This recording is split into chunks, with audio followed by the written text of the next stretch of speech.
Abhyuday mentorship के सभी अभ्यर्थियों का स्वागत है। आज हम अपनी सेकंड 11th क्लास और बोले तो सेकंड सॉल्विंग क्लास को लेकर आए हैं।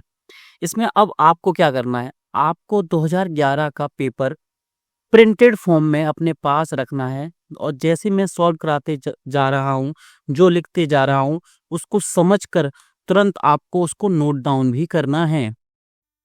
तो बस अब हम इस क्लास की शुरुआत करते हैं, इस सेशन की शुरुआत करते हैं। अब इसमें क्या करना है, इसके साथ आपने एक पेपर तो ले ही लिया प्रिंटेड फॉर्म में, अगर नहीं है तो पहले प्रिंट कराइए, फिर क्लास लेना शुरू कीजिए। क्योंकि इसके लिए सिर्फ क्लास देखना जरूरी नहीं, हमारे साथ आपकी भी प्रैक्टिस हो तभी इस आपको सफलता की ओर ले जाएगा। वरना इस क्लास का जो आउटपुट है वो 0% है, बस इससे ज़्यादा नहीं। अगर आपके पास पेपर है तो ये आउटपुट आपका 100% पहुंचेगा सीधा सा।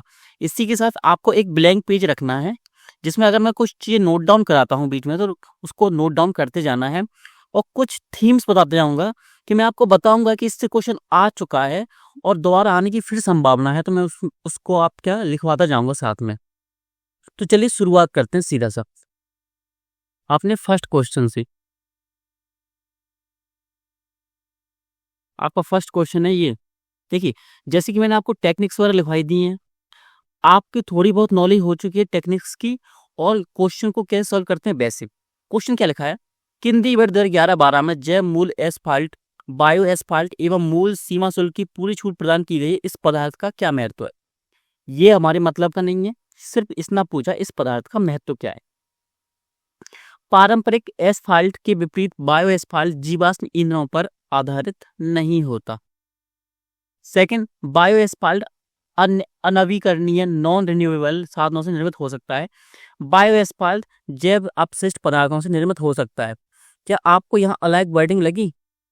आप बोलेंगे बिल्कुल लगी सर। आप थोड़े से कंफ्यूज होंगे, आपको थोड़ा याद नहीं आ रहा होगा तो याद दिला दूं कि स्टेटमेंट एक जैसे लग रहा है ना ये, कि साधनों से निर्मित हो सकता है और अपशिष्ट पदार्थों से निर्मित हो सकता है, अलग वर्डिंग लग रही है।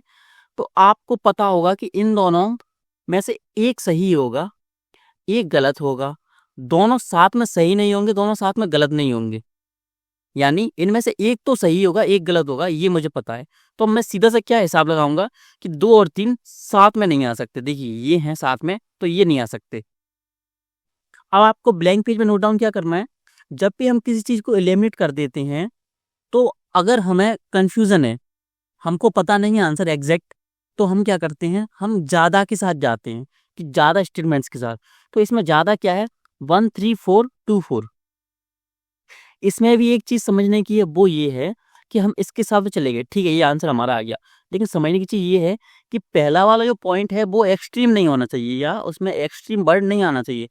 एक्सट्रीम वर्ड वाला जो फोटो था या पीपीटी का फोटो था वो हमने आपको शेयर कर दिया है सुबह ही,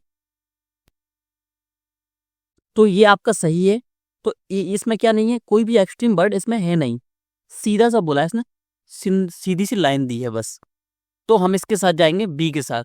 तो आपको पता है हमने क्या किया, अलग वर्डिंग ली, हमें पता है इसमें से दोनों सही नहीं हो सकते, दोनों गलत नहीं हो सकती, तो हमको पता है दोनों साथ में भी नहीं आ सकते क्योंकि दोनों सही है ही नहीं।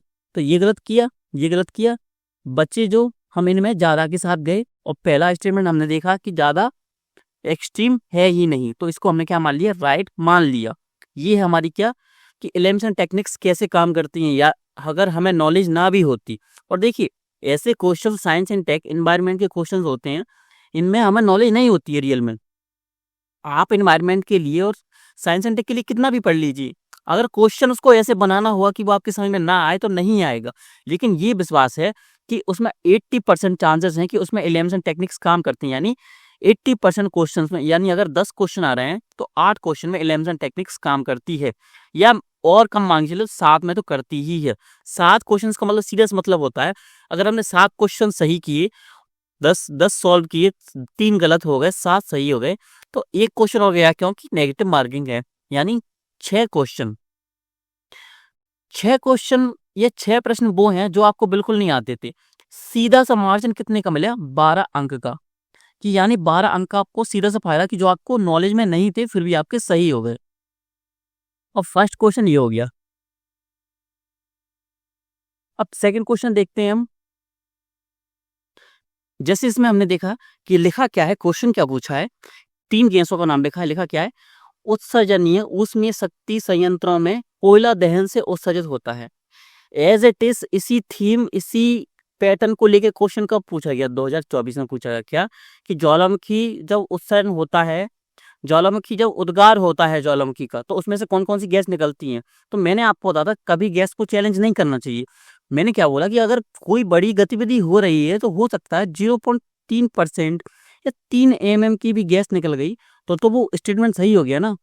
जब भी कोई ऐसी चीज देखती है कि इस गैस का उत्सर्जन होता है तो 100% होता ही होगा।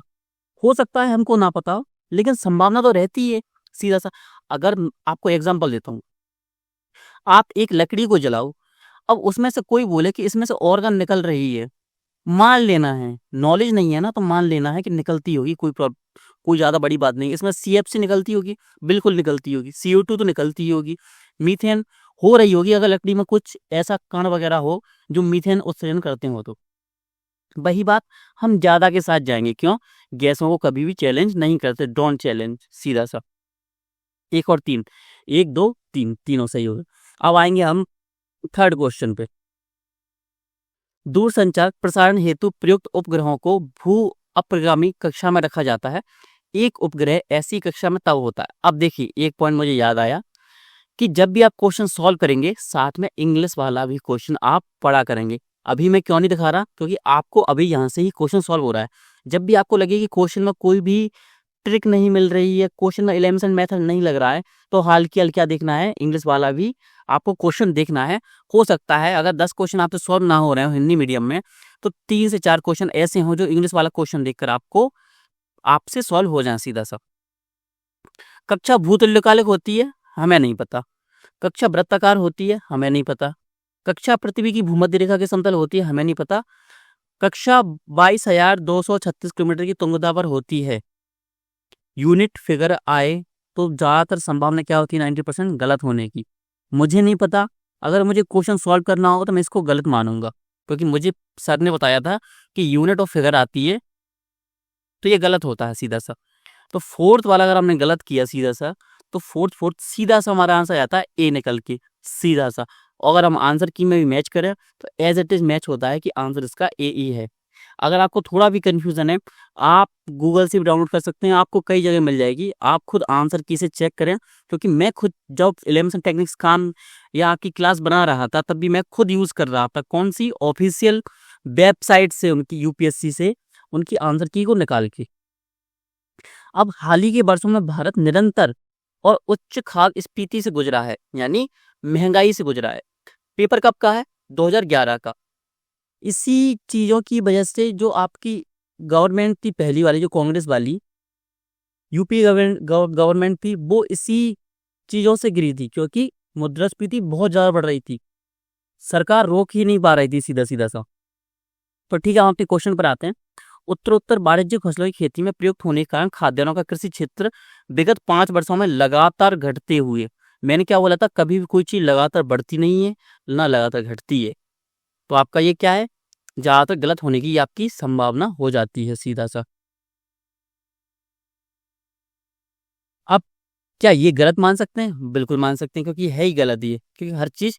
अब सेकंड, ये तो हमारी अंदर से गट्स फीलिंग आ गई कि लगातार कोई चीज बढ़ती नहीं है, लगातार कोई चीज घटती नहीं है। अब वर्ड यूज हुआ है इसमें क्या, स्टेडली डिक्रीज, इंग्लिश में देखेंगे अब इसको हम। चौथा क्वेश्चन है आपका, ये लिखा है आपका हैज स्टेडली डिक्रीज्ड। क्या मैंने आपको जो बर्ड वाला, जो आपको PPT दिखाई सुबह जो अपलोड की गई थी, क्या उसमें ये बर्ड दिया था?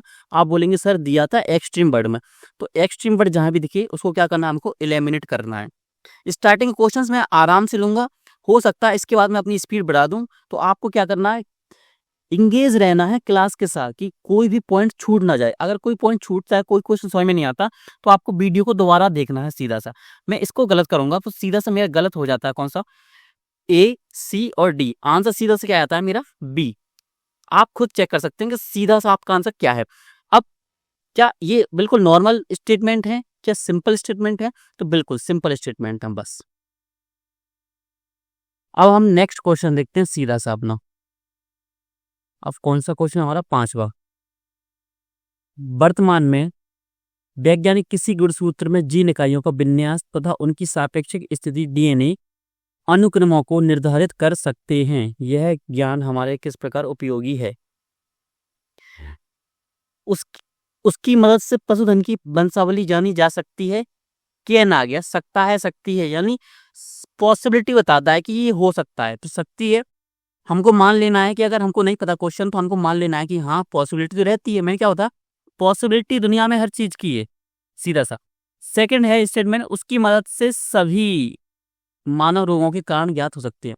देखिए सभी क्या ज्ञात नहीं हो सकते, हो सकता है कोई रोग या कोई डिसीज ऐसी भी हो जो डीएनए संबंधित ही ना हो।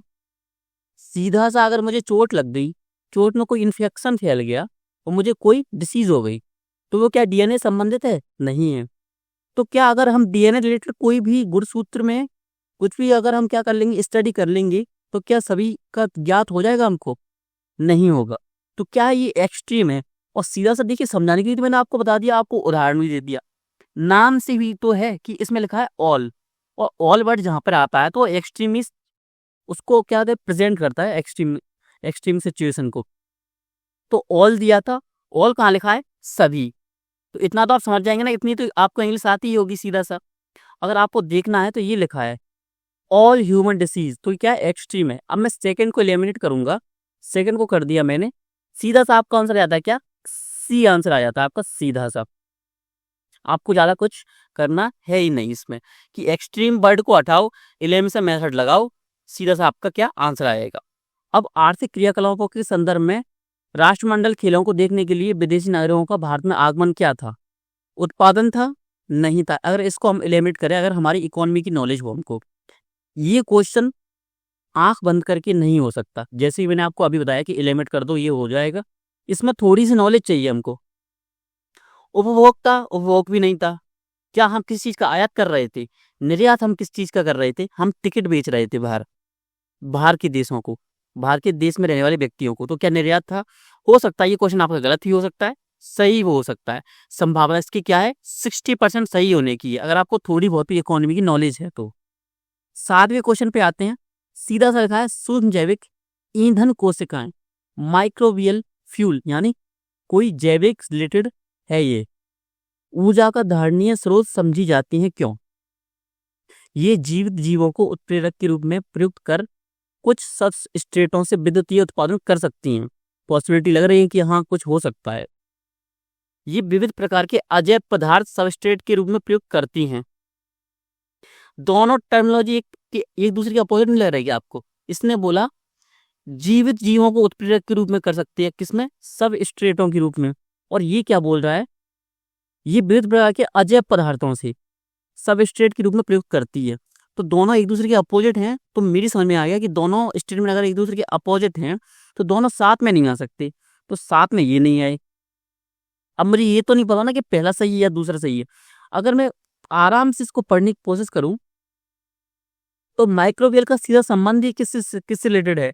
अपशिष्ट से, और आपका क्या? जैविक चीज से, जैविक पदार्थ से। तो अगर मुझे दोनों स्टेटमेंट में चुनना होगा तो मैं जीवित जीव को चुनूंगा इसमें से, या अजैव पदार्थ को जोड़ूंगा, मतलब चुनूंगा इसमें से। तो मेरी चॉइस कौन सी होगी? इसमें लिखा है जीवित पदार्थ, और मुझको किससे रिलेटेड सोचना है? किससे? माइक्रोबियल। तो मेरा ज्यादा जो फोकस जाएगा वो जाएगा इसकी ओर, मेरा रुझान आएगा वो इसकी ओर जाएगा। तो 1 और 3, यानी यहाँ पर हमारा 1 और 2 साथ में तो आ ही नहीं सकते, तो यहाँ पर नहीं आए। अब 1 और 3 होगा आंसर, या 2 और 3 होगा, क्योंकि हमको क्या करना? मैक्सिमम के साथ जाना सीधा सा। तो 1 और 3, क्योंकि मुझको इसके साथ जाना है। हो सकता है इसमें आप सेकंड को चुन लेते तो आपका क्वेश्चन गलत हो जाता। तो मैंने आपसे पहले बोला है एलिमिनेशन टेक्निक्स 80% काम करेंगी। 10 क्वेश्चन सॉल्व करेंगी तो 8 क्वेश्चन आपके सही होंगे, 2 क्वेश्चन गलत भी होंगे। तो गलत तो हम मान के चल रहे हैं, आपके गलत हो रहे हैं। मैं आपको इतना भी बोलता हूँ कि मान लीजिए आपके सिर्फ 7 क्वेश्चन ही सही हो रहे हैं 10 में से, फिर आपकी ओवरऑल कितना निकलता है आपका आउटपुट? तो वो निकलता है 6 क्वेश्चन का। 6 क्वेश्चन का सीधा मतलब क्या? 12 अंक। अब 8वां क्वेश्चन आते हैं हम 8वें क्वेश्चन पे। अब इसमें क्या लिखा? इंग्लिश में पढ़ना है इसको। देखिए अब मैंने तो बोल दिया कि इंग्लिश में पढ़ना है, लेकिन आपको जो क्वेश्चन सॉल्व नहीं होता ना उसको आपको इंग्लिश में भी देखना है। कभी भी किसी क्वेश्चन में कंफ्यूजन हो तो इंग्लिश में जरूर देखना है, आपकी इंग्लिश अच्छी होनी चाहिए। मैंने आज से 6 महीने पहले भी बोला था, 3 महीने पहले भी बोला था, और 2 महीने पहले भी बोला था, इंग्लिश कैसे भी अच्छी कीजिए। मैंने आपको सोर्स भी बताया था कि मुकेश जनवा सर की क्लास ले लीजिए, आपकी इंग्लिश अच्छी हो जाएगी। अब मैं इंग्लिश में देखता हूँ सीधा सा, ये लिखा है डिस्क्राइब द फिजिकल स्टिमुलस। क्या लिखा? मैसिव इन्वेस्टमेंट, एक्सट्रीम वर्ड है। मैसिव इन्वेस्टमेंट मतलब बहुत ज्यादा, अत्यधिक। एक्सट्रीम, खुद एक्सट्रीम वर्ड ही लिखा है कि एक्सट्रीम मतलब अत्यधिक। तो एक्सट्रीम सिचुएशन कभी सही होती ही नहीं है। ये क्या लिखा है? ग्रेटर। ग्रेटर भी क्या आपका एक्सट्रीम वर्ड है। सीधा सा आंसर आ जाता है क्या आपका बी। ये क्या आपको हिंदी में देखने को मिलेगा? मिलेगा, लेकिन हिंदी में शब्दावली थोड़ी आसान हो जाती है तो आपको समझ में नहीं आएगा। ये क्वेश्चन अगर आप बिना पढ़े हुए अगर इसको डायरेक्ट देखेंगे तो ये क्वेश्चन समझ में नहीं आएगा। फिर क्या करेंगे? जब क्वेश्चन समझ में नहीं आता तो आप इंग्लिश का देखेंगे, फिर इंग्लिश में ढूंढेंगे क्या कोई ऐसा टर्म दिया है जो एक्सट्रीम को बताए, क्या कोई ऐसा टर्म दिया है जो आसान वर्ड को बताए कि हाँ ये सिंपल वर्ड है और सिंपल स्टेटमेंट है तो इसको हम सही कर दें। तो ये चीज चेक करना आपको, क्या इंग्लिश में जाके चेक करना। 8 क्वेश्चन हो गए आपके। अब 9वें क्वेश्चन पर आते हैं सीधा सा। अंटार्कटिक क्षेत्र में ओजोन छिद्र का बनना चिंता का विषय है, इस छिद्र के बनने का संभावित कारण क्या है? विशिष्ट मंडलीय विक्षोभ की उपस्थिति तथा क्लोरोफ्लोरोकार्बनों का अंतर प्रवाह। ठीक है। विशिष्ट ध्रुवीय वाताग्र तथा समताप मंडलीय बादलों की उपस्थिति तथा क्लोरोफ्लोरोकार्बनों का अंतर प्रवाह।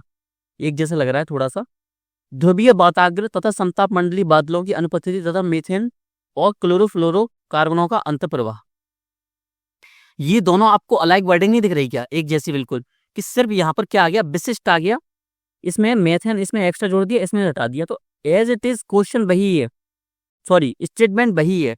तो क्या मुझे लगता है कि दोनों में से आंसर एक होगा?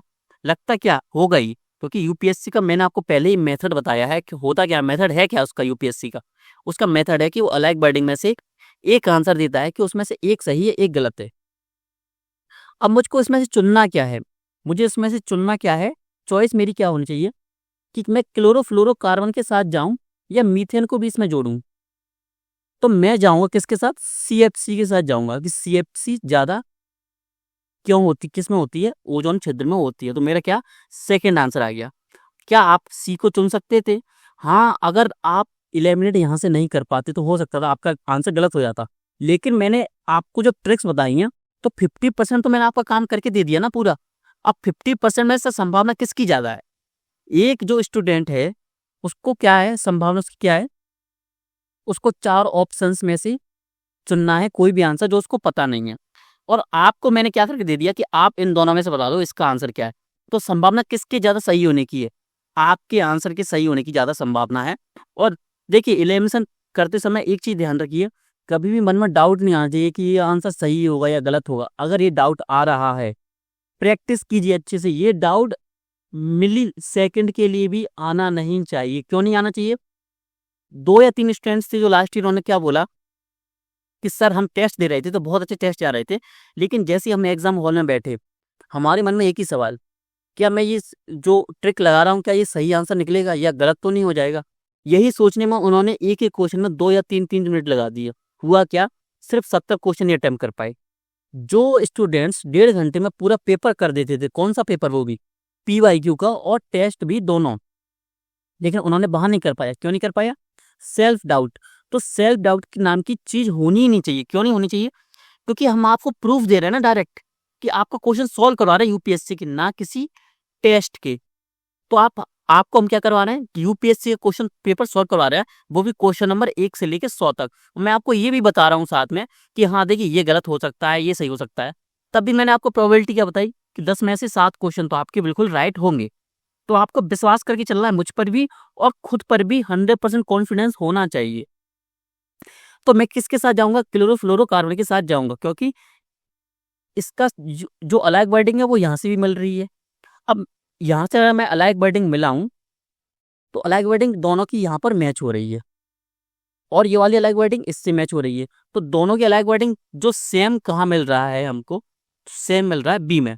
अब ये क्या होता है मेथड? ये मेथड होता है, जैसे देखिए यहाँ पर लिखा है A B C, यहाँ पर लिखा है E बी सी, यहाँ पर क्या लिखा है एक्स बी जेड।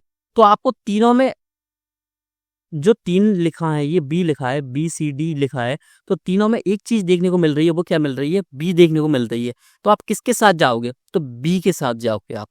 तो ऐसी सिचुएशन कहाँ आती है आपकी, या ऐसा स्टेटमेंट कहाँ बनता है आपका, ये बनता है आपका यूपीएससी में बनता है।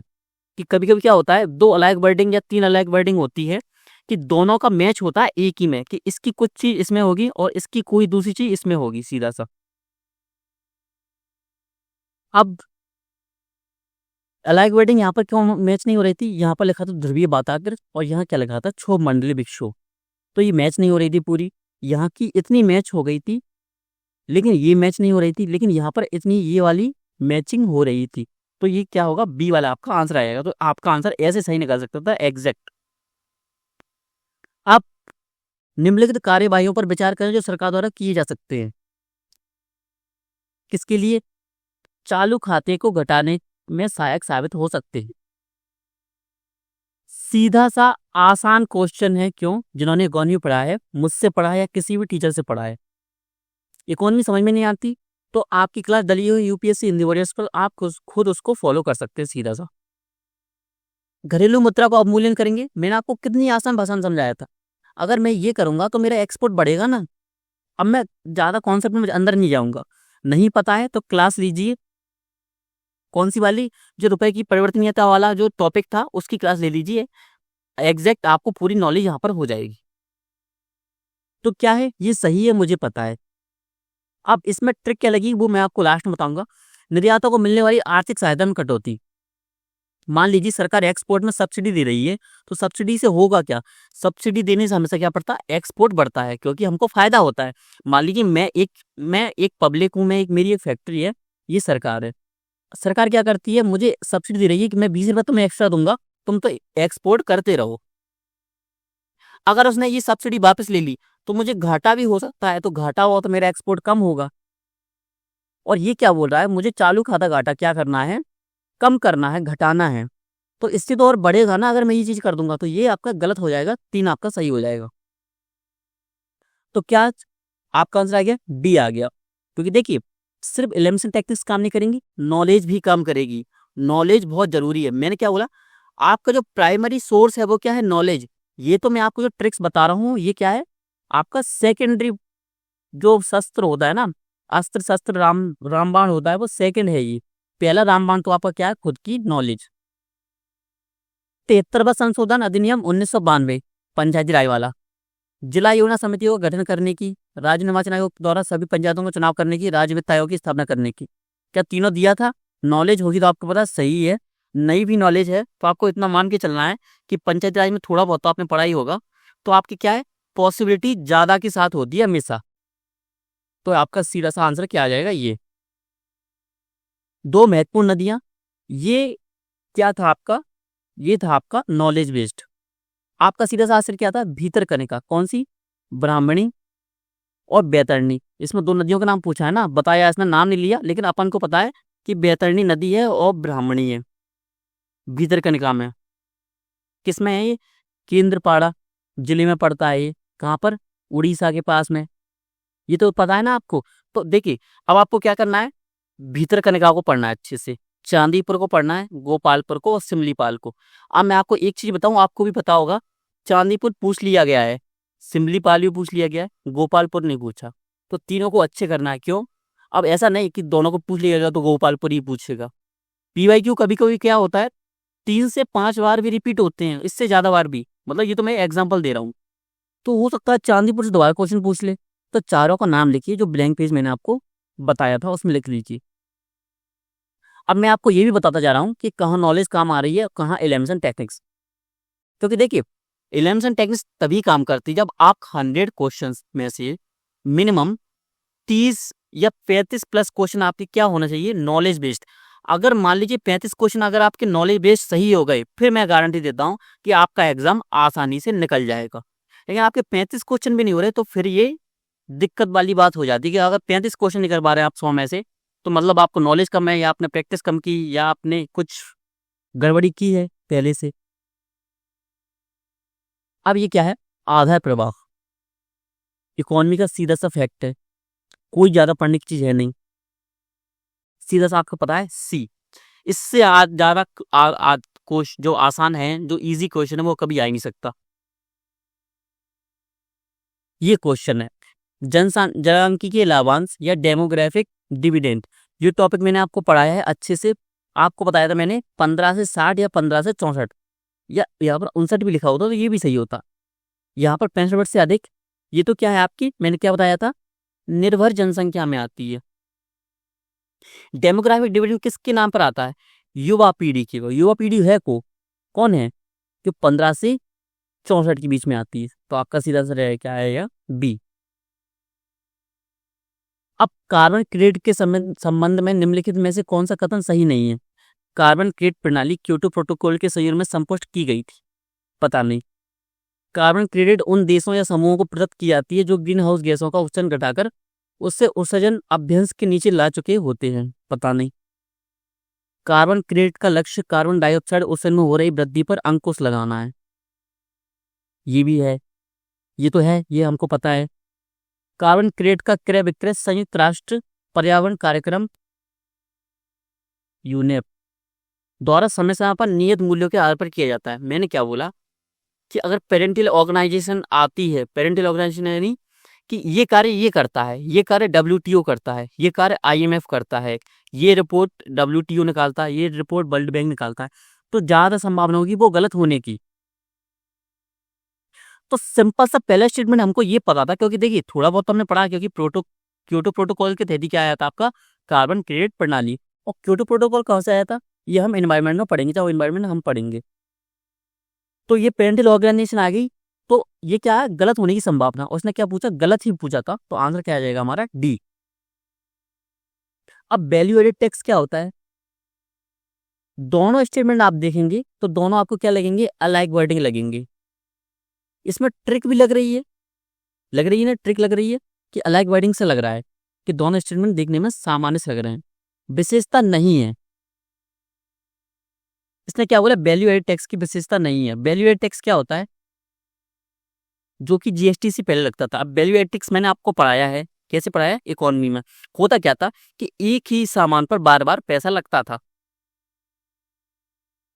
श्रृंखला में मूल्य पर लगाया गया कर टैक्स, ये तो क्या है आपका, वैल्यू एडेड टैक्स ही है, ये तो बी है। लेकिन इसने क्या पूछा है, नहीं है, तो इसका आंसर क्या होगा, ये वाला, कौन सा, सी आंसर होगा। इसको एक बार देखना पड़ेगा, इसने नहीं पूछा है ना, एक मिनट में देख के बताता हूँ आपको।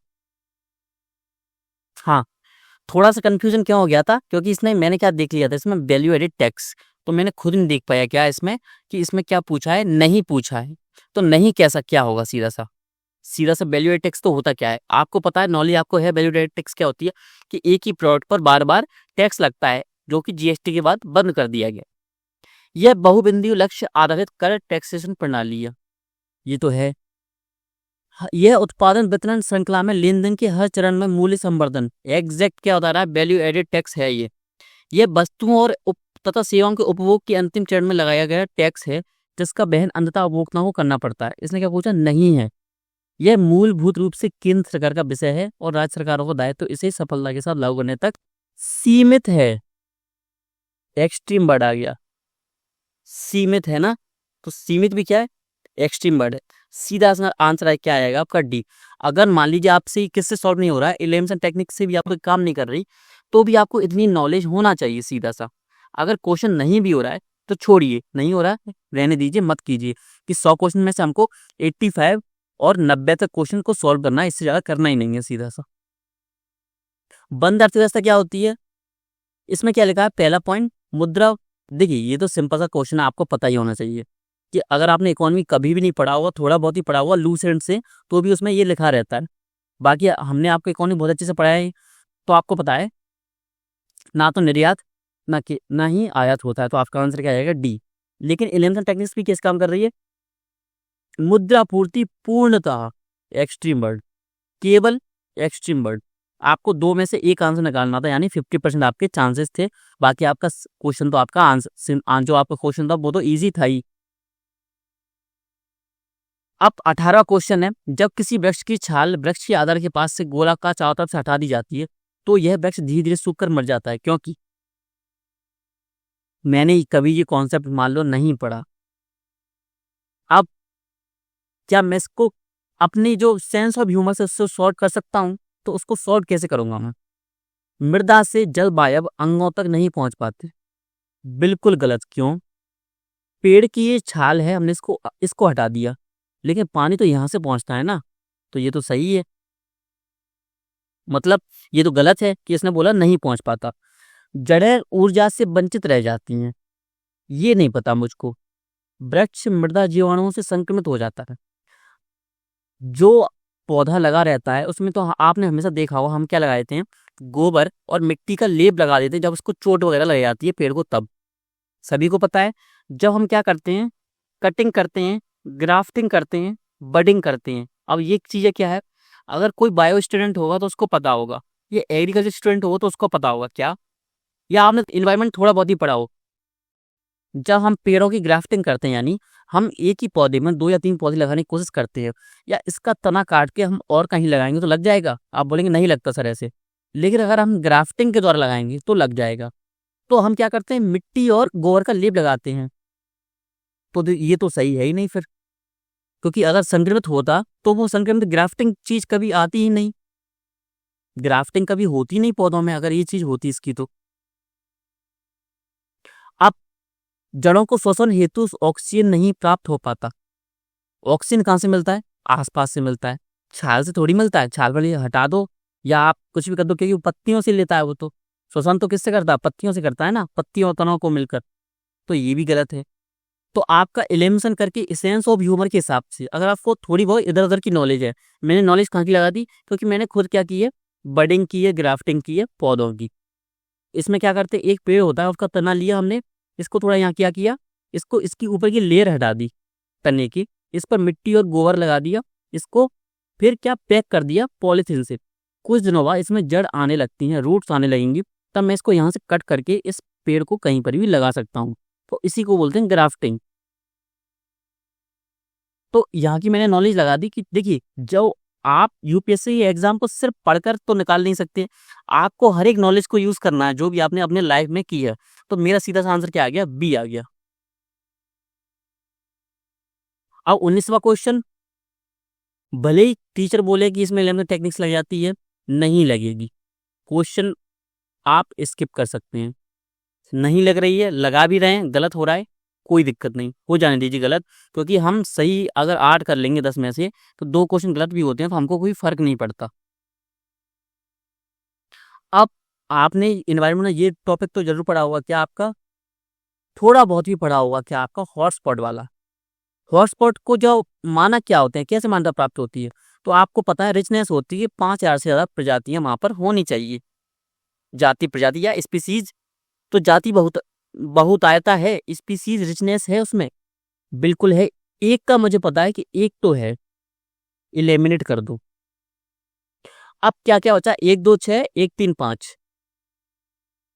अब इसमें से स्थानिकता है, बिल्कुल है। क्यों है स्थानिकता? क्योंकि एक ही जगह होना चाहिए, ऐसा नहीं कि एक आज आए जीव यहाँ रहने लगे और कल वहां भाग गए, तो ऐसा थोड़ी है। हॉटस्पॉट इसको हम क्या कर देंगे, इसको घोषित कर देंगे। स्थानिकता होना चाहिए, यानी वहीं पर एग्जैक्ट होने चाहिए। जैसे नीलगिरी तार है तो वो नीलगिरी पर्वत पर ही रहती है। अगर कोई हाथी है तो काजीरंगा में हाथी पाए जाते हैं, तो वो क्या है, उनकी स्थानिकता है। तो स्थानिकता भी है। मुझे पता है 3 भी सही लग रहा है। अब मुझे 3 सही लग रहा है तो मैं क्या करूंगा, एलिमिनेट करूंगा। एलिमिनेट किया और ये एलिमिनेट कर दिया, तो मेरा सीधा सा आंसर क्या आ गया, सी आंसर आ गया। बस, इससे ज़्यादा कुछ नहीं करना था। यानी आपको सभी पॉइंट्स ना भी पता हो, आपको सिर्फ 2 पॉइंट्स के बारे में नॉलेज है, फिर भी आपका आंसर आ जाएगा सही। अब ये क्या पूछ रहा है, कार्बन डाइऑक्साइड की सांद्रता में बढ़ोतरी हुई है, उसमें से बहुत सी वायुमंडल के निचले भाग में नहीं रहती, क्योंकि क्यों नहीं रहती भाई? बाह्य सप्ताह वह बाह्य समताप मंडल में पलायन कर जाती हैं, पता नहीं है। आप एक चीज याद रखिए, जब आप ट्रिक्स लगाते हैं, ट्रिक्स लगाने का मैंने आपको नियम क्या बताया, नियम बताया कि पहले अपनी नॉलेज यूज करो, नॉलेज बेस्ड अगर क्वेश्चन आपका आंसर आ रहा है तो टिक करके आगे निकल जाओ। अगर क्वेश्चन नहीं आ रहा है तब आपको ट्रिक्स का यूज करना है। अब ध्यान रखिए, आउट ऑफ 10 क्वेश्चन में से, मतलब 10 में से 7 या 8 क्वेश्चन में अगर आपके क्या ऑप्शंस ऐसे हैं कि उसमें तीन ऑप्शन नहीं है, यानी 1 2 3 होता है ना, वो नहीं है। आपके स्टेटमेंट या आपके ऑप्शन हैं वो कैसे हैं, 1 और 2, केवल 2, 2 और 3 और केवल 3। तो इसमें से आपकी ज्यादा ही संभावना किसकी होगी, सिंगल स्टेटमेंट की संभावना ज्यादा होगी अगर आप ट्रिक्स यूज कर रहे हैं सिर्फ, अगर नॉलेज का यूज नहीं कर रहे हैं तब। अगर नॉलेज बेस्ड अगर आपका आंसर ये है तो सही है ये, फिर तो ये। अगर आपको आंसर बिल्कुल भी नहीं पता तो आप अगर आंख बंद करके अगर आपको इसमें आंसर देना है ना, तो सिंगल स्टेटमेंट को देंगे। जैसे सीधा सा, जैसे देखिए स्टेटमेंट इसमें क्या रहेगा, 1 2 6, 2 4 6, 1 3 5, 3 4 6, यानी इसमें कहीं दिया है, इसमें सिर्फ 2 ऑप्शंस दिए हैं, 1 2। इसमें दे सकता था क्या वो, 1 2 3 दे सकता था, लेकिन उसने नहीं दिया। उसका देने का तरीका ही यही है। अगर वो ऐसे ऑप्शन देता है तो उसमें से ज्यादा संभावना होती है या तो केवल 2 या केवल 3 की। अब हम इसमें देखते हैं क्या, कि इसमें आपकी कौन सी ट्रिक या कौन सी एलिमिनेशन मेथड लगता है सीधा सा।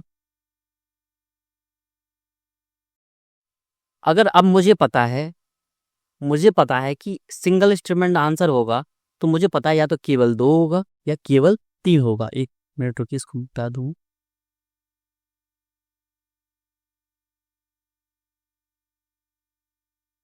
ठीक है, अब देखते हैं। मुझे पता है या तो इसमें बी आंसर होगा या सी डी होगा, केवल 3 और केवल 2। दोनों को पढ़ता हूं मैं।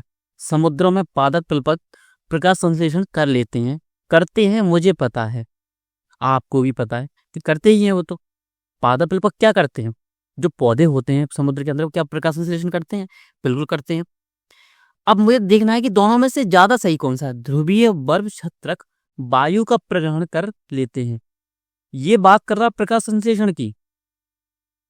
क्वेश्चन बात कर रहा है CO2 की। CO2 किस रिलेटेड है, प्रकाश संश्लेषण से। ये बात कर रहा है वायु की, तो डायरेक्ट संबंध किससे है, डायरेक्ट संबंध है सेकंड स्टेटमेंट से, कि वायु में तो सभी गैसेस आ रही हैं और प्रकाश संश्लेषण में एग्जैक्ट कौन सी गैस आती है आपकी, CO2 आती है। तो मेरा ज्यादा जो रुझान होगा वो किसकी ओर होगा, बी की ओर। और जब भी आप क्वेश्चन को सॉल्व करें तो आपको भी इसी माइंडसेट से क्वेश्चन को सॉल्व करना है। तो आपका आंसर क्या आएगा, बी आंसर आएगा, केवल 2।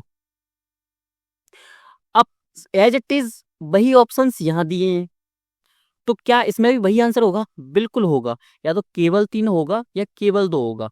कैसे चेक करूंगा, अपवेलिंग। अगर इसको आपने पढ़ा भी ना हो तो आप इसमें आंख बंद करके अगर आप इसको करेंगे तो 50% किसके हैं चांसेस गलत होने के और 50% चांसेस किसके हैं सही होने के। लेकिन आपने थोड़ा बहुत ही पढ़ा है। तो अपवेलिंग होता क्या है, ज्योग्राफी अगर आपने पढ़ी तो अपवेलिंग क्या होता है, कि नीचे का जो पानी है, जो जो सतह का पानी है वो ऊपर आता है सीधा सा, तो इसको क्या बोलते हैं, अपवेलिंग होती है। होता कैसे है, अगर ऊपर का पानी किसी भी कारण से इधर खिसक रहा है तो इसको जो क्षेत्र नीचा हो गया इसको भरने के लिए नीचे पानी तो आगे आएगा ना, तो इसी को बोलते हैं अपवेलिंग, समुद्री उत्प्रवाह। इसी कारण क्या होता है, इसी कारण ला नीना और अल नीनो जैसी हमको क्या गतिविधि देखने को मिलती है। तो मुझे ये पता है। अब 3 में से ज्यादा सही कौन सा है, अगर नीचे से अगर पानी आ रहा है तो नीचे के जो पोषक तत्व है वो ऊपर आएंगे, संभावना है। मैं आपसे पूछता हूँ संभावना है, तो आपके मन में आएगा कि संभावना तो सर रहती है। अधस्थलीय जीवों को सतह पर लाकर उत्पादकता किससे बढ़ती है, माध्यम से समुद्री उत्पादकता किससे बढ़ती है, पोषक तत्वों से। उत्पादकता किससे बढ़ेगी, अधस्थलीय जीवों से थोड़ी बढ़ेगी, बढ़ेगी पोषक तत्वों से। तो आपका आंसर क्या आएगा, बी आ जाएगा सीधा सा आंसर। अगर मुझे दोनों में से चुनना हो तो मैं किसके ज्यादा क्लोज जाऊंगा, तो क्लोज अगर मैं आंसर दूंगा तो वो आएगा आपका सेकंड, यानी केवल 2। एज इट इज ऑप्शंस वाला क्वेश्चन मैंने आपको 2024 का भी ऑप्शन दिया था, मैंने मतलब एग्जाम्पल दिया था, फिर मैं आपको इसका एग्जाम्पल दिया, लगातार 2 क्वेश्चन भी आपको सॉल्व करवा दिए। अब नेक्स्ट चलते हैं 23।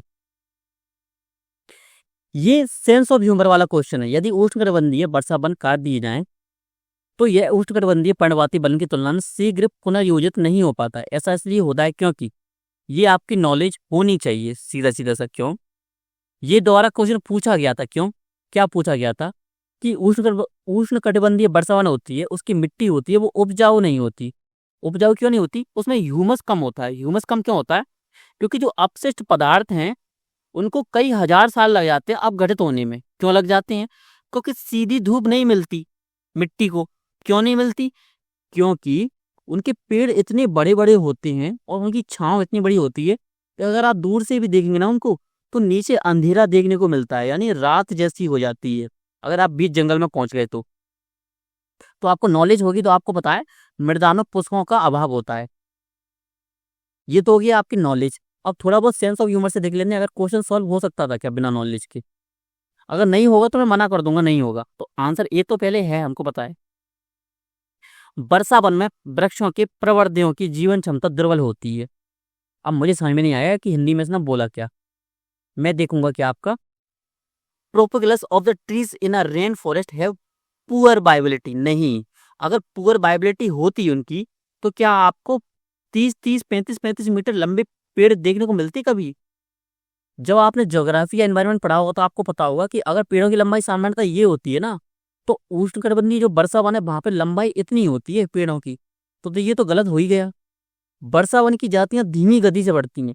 अगर धीमी गति से बढ़ती तो ये छोटे ही होते ना अभी तक, ये लंबे हैं क्योंकि बरसात भरपूर हो रही है तो लंबी होती है। ये भी गलत। विदेशी जातियां वर्षा वन की उर्वर मृदा पर अतिक्रमण कर जाती हैं। तो क्या ये संभावना है? ये संभावना है, मैं रियल बोल रहा हूँ, संभावना है। लेकिन विदेशी जातियां एग्जैक्ट बोल दिया गया कि सिर्फ इस कारण से। और मैंने क्या बोला था? कभी भी एक कारक नहीं होता, किसी भी चीज के पीछे एक कारक कभी नहीं होता। तो आपका आंसर क्या आ जाएगा? सीधा सा ए। अगर दोनों में भी तब भी कंफ्यूजन है, तब भी आप कितना आ गए हैं? 50% फिर भी आ गए हैं। कई सारे स्टूडेंट्स के साथ क्या हो सकता है, 50% के आने के बाद वो क्वेश्चन गलत कर जाएंगे। होगा, अभी आप चेक करेंगे तब। लेकिन इसका सॉल्यूशन क्या है? इसका सॉल्यूशन है कि प्रैक्टिस करो और साथ में पढ़ो, अच्छे से नॉलेज लो।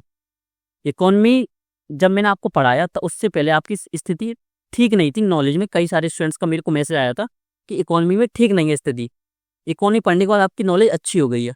इसी तरीके से मैं कोशिश करूंगा कि जितने सब्जेक्ट हो पाते हैं उतना सब्जेक्ट मैं कोशिश करूंगा आपको पढ़ाने की, जिससे हुआ क्या कि नॉलेज में भी कमी नहीं हो और इल्म से टेक्निक्स भी आपकी पूरी तरीके से काम करें। अब हिमालय पर्वत प्रदेश जाति विविधता की दृष्टि से अत्यंत समृद्ध है। कौन सा कारण सबसे उपयुक्त है? सबसे उपयुक्त पूछा है, कारण तो सभी हैं लेकिन सबसे उपयुक्त कौन सा है? यहाँ अधिक वर्षा होती है जो प्रचुर वनस्पति वृद्धि को बढ़ावा देती है। अधिक वर्षा होती है, मैं इस चीज को मान नहीं सकता। इससे ज्यादा वर्षा तो कहाँ हो जाती है? पश्चिमी घाट पर इससे ज्यादा बरसात हो जाती है। आपको पता है ना, अगर आपने वर्षा वाला टॉपिक पढ़ा है तो आपको पता है कहाँ ज्यादा वर्षा होती है। हिमालय में तो कम बरसात हो रही है सीधा सा, अगर हम तुलनात्मक रूप से बात करें तो ये गलत। सेकंड, यह विभिन्न जीव भौगोलिक क्षेत्रों का संगम है। संगम तो है, संगम कैसे? पर्वतीय होते हैं ये आपकी धरती। तो यहाँ की विशेषता कैसी होगी इस जगह की? इसको क्या बोलते हैं हम? पर्वत पाद या पर्वत पैर भी बोलते हैं इसको। तो होता क्या है, यहाँ पर इस मिट्टी की भी विशेषता होंगी, इसकी भी विशेषता होंगी। यहाँ की जलवायु यहाँ से भी संबंधित होगी, यहाँ से संबंधित। यहाँ पर क्या बन जाएगी आपकी? संक्रामिका। संक्रामिका यानी इकोटोन। यहाँ आसपास की दोनों विशेषताएं होंगी। इससे हुआ क्या? जैव विविधता अधिक होगी। याद रखें इस कॉन्सेप्ट को। जहां पर संक्रामिका वाला स्थान होगा वहां पर जो जैविक विविधता है वो बहुत ज्यादा होगी। तो इसको आप लिख सकते हैं, जो ब्लैंक पेज है आपका वहां पर इस पॉइंट को लिख सकते हैं अगर आप चाहें तो। अगर आपको पता है पहले से तो रहने दीजिए, अगर नहीं पता है तो लिख लीजिए। तो बी है वो मुझको सही लग रहा है, लेकिन मुझको क्या देखना? सबसे उपयुक्त। इस क्षेत्र में विदेशी तथा अतिक्रामक जातियां प्रवेश नहीं कराई गई हैं। अगर एक भी विदेशी जाति अगर आपको हिमालय में मिल गई ना तो स्टेटमेंट ये गलत हो जाएगा। क्या आपको ये पॉसिबिलिटी नहीं लगती कि एक ना एक तो मिल जाएगा? मिनिमम एक जाति हो सकती है हिमालय में हो सकती है। अगर वो हो तो आप बोलेंगे सर संभावना तो है कि मिनिमम एक जाति या उपजाति जो अतिक्रामक है या विदेशी जाति है वो हिमालय में हो। तो ये गलत हो गया। यहाँ मनुष्यों का कम हस्तक्षेप है। आप सीधा सा बोलो भाई, कहाँ किसने बोला कम हस्तक्षेप है? आप 4 धाम परियोजना तो यहाँ बना रहे हो, रोड आप बना रहे हो, रेस्टोरेंट आप बनवा रहे हो, आप सीधा सा रोड बनवा रहे हो, रेस्टोरेंट बनवा रहे हो, ब्रिज बनवा रहे हो, चिनाब का पुल बन गया है, तो कुछ कम है यहाँ पर? नहीं है। ये गलत हो गया, ये गलत हो गया, ये गलत हो गया। सीधा सा आंसर सिर्फ सेंस ऑफ ह्यूमर के दम पर आपका आंसर आ जाता है बी। एग्जैक्ट अगर आपको नॉलेज होती तो आप इसका आंसर दे देते, नहीं थी नॉलेज तो आप इसको एलिमिनेट करके आपको इसका आंसर निकाल देते। अब 25वां क्वेश्चन कौन सा है? भारत के संदर्भ में निम्नलिखित केंद्रीय अधिनियमों पर विचार कीजिए। पहले क्वेश्चन पढ़ो, ये पूछ क्या रहा है। जीव विविधता संरक्षण की दृष्टि से महत्वपूर्ण है अथवा उस पर असर डालते हैं, प्रभाव डालते हैं। मैंने क्या बोला था, छोटी से छोटी चीज भी होगी ना तो प्रभाव तो वो हर चीज पर डालती है। अगर मैं ये बोलूं, आज आप जो सांस ले रहे हैं, क्या आपके द्वारा छोड़ी गई CO2 जो उत्सर्जन है उसमें भाग या प्रभावित करती है, असर डालती है? तो आप बोलेंगे सर भले ही 0.0001% डाल रही हो, लेकिन डाल तो रही है, ये हमें पता है। तो मैंने क्या बोला कि आपको ब्रॉड माइंड लेके चलना है, यानी संभावना आपको लेकर चलनी है कि संभावना है, तो आपको पता है संभावना है। आप दिमाग लगाएंगे आप खुद से, आयात निर्यात नियंत्रण लगाएंगे अगर आप अधिनियम से, तो आयात निर्यात किसका हो सकता है? जीवों का। और जैव विविधता में किसमें आते हैं? पौधे भी आते हैं, जैसे लाल चंदन। तो इस पर क्या लगाता है? ये नियंत्रण लगाता है। तो क्या इससे असर पड़ेगा? पड़ेगा सर, मुझे पता है पड़ेगा। खनन, खनिज विकास, तो अगर हम खनन करने वाले हैं तो हमको वन काटने पड़ेंगे, तो प्रभाव पड़ेगा? पड़ेगा सर। तीसरा, सीमा शुल्क अधिनियम, ये मुझे डायरेक्ट लिंक नहीं मिल रहा है, मुझे पता नहीं है रियल में, अगर मैं आपको बताऊं तो मुझे नहीं पता। मतलब मैं आपकी तरह सोच के बता रहा हूँ, जैसे अगर मुझे 100 क्वेश्चन सॉल्व करने होता तो मैं यही सोचता कि मुझे नहीं पता, इसके बारे में मुझे नॉलेज नहीं है। चौथा, भारतीय वन अधिनियम 1927 वन अधिनियम है, तो सीधा सा असर तो करेगा ही। तो मुझे पता है 1 2 4 सही है। इसमें 1 2 4 किस में है? इसमें 4 नहीं है, इसको हटाओ। इसमें 1 नहीं है, इसको हटाओ। इसमें 1 2 4 तो है, इसमें साथ में 3 भी है। तो मैं किसके साथ जाऊंगा? असर हो सकता है, क्योंकि अगर मैं इसके साथ जाऊंगा तो मुझे पता है 1 2 4 तो इसका आंसर है ये एग्जैक्ट। इससे ज्यादा हो सकते हैं, इससे कम नहीं हो सकते। तो इससे ज्यादा आंसर क्या है आपका? सी। बिना पढ़े लिखे किसी भी चीज को आपको कैसे सॉल्व करके बताना है? सिर्फ सेंस ऑफ ह्यूमर पे दिमाग लगा के थोड़ा बहुत। क्या ऐसा हो सकता है पॉसिबिलिटी? तो पॉसिबिलिटी लेके चलना है हमेशा क्वेश्चन को सॉल्व करते समय। अब नेक्स्ट क्वेश्चन देखते हैं। ये सीधे सा आपका आंसर, ये क्वेश्चन किस संबंधित था आपका? अगर आपने पढ़ा होगा कार्ल मार्क्स के बारे में तो ही आपका क्वेश्चन आपका ये सॉल्व होगा।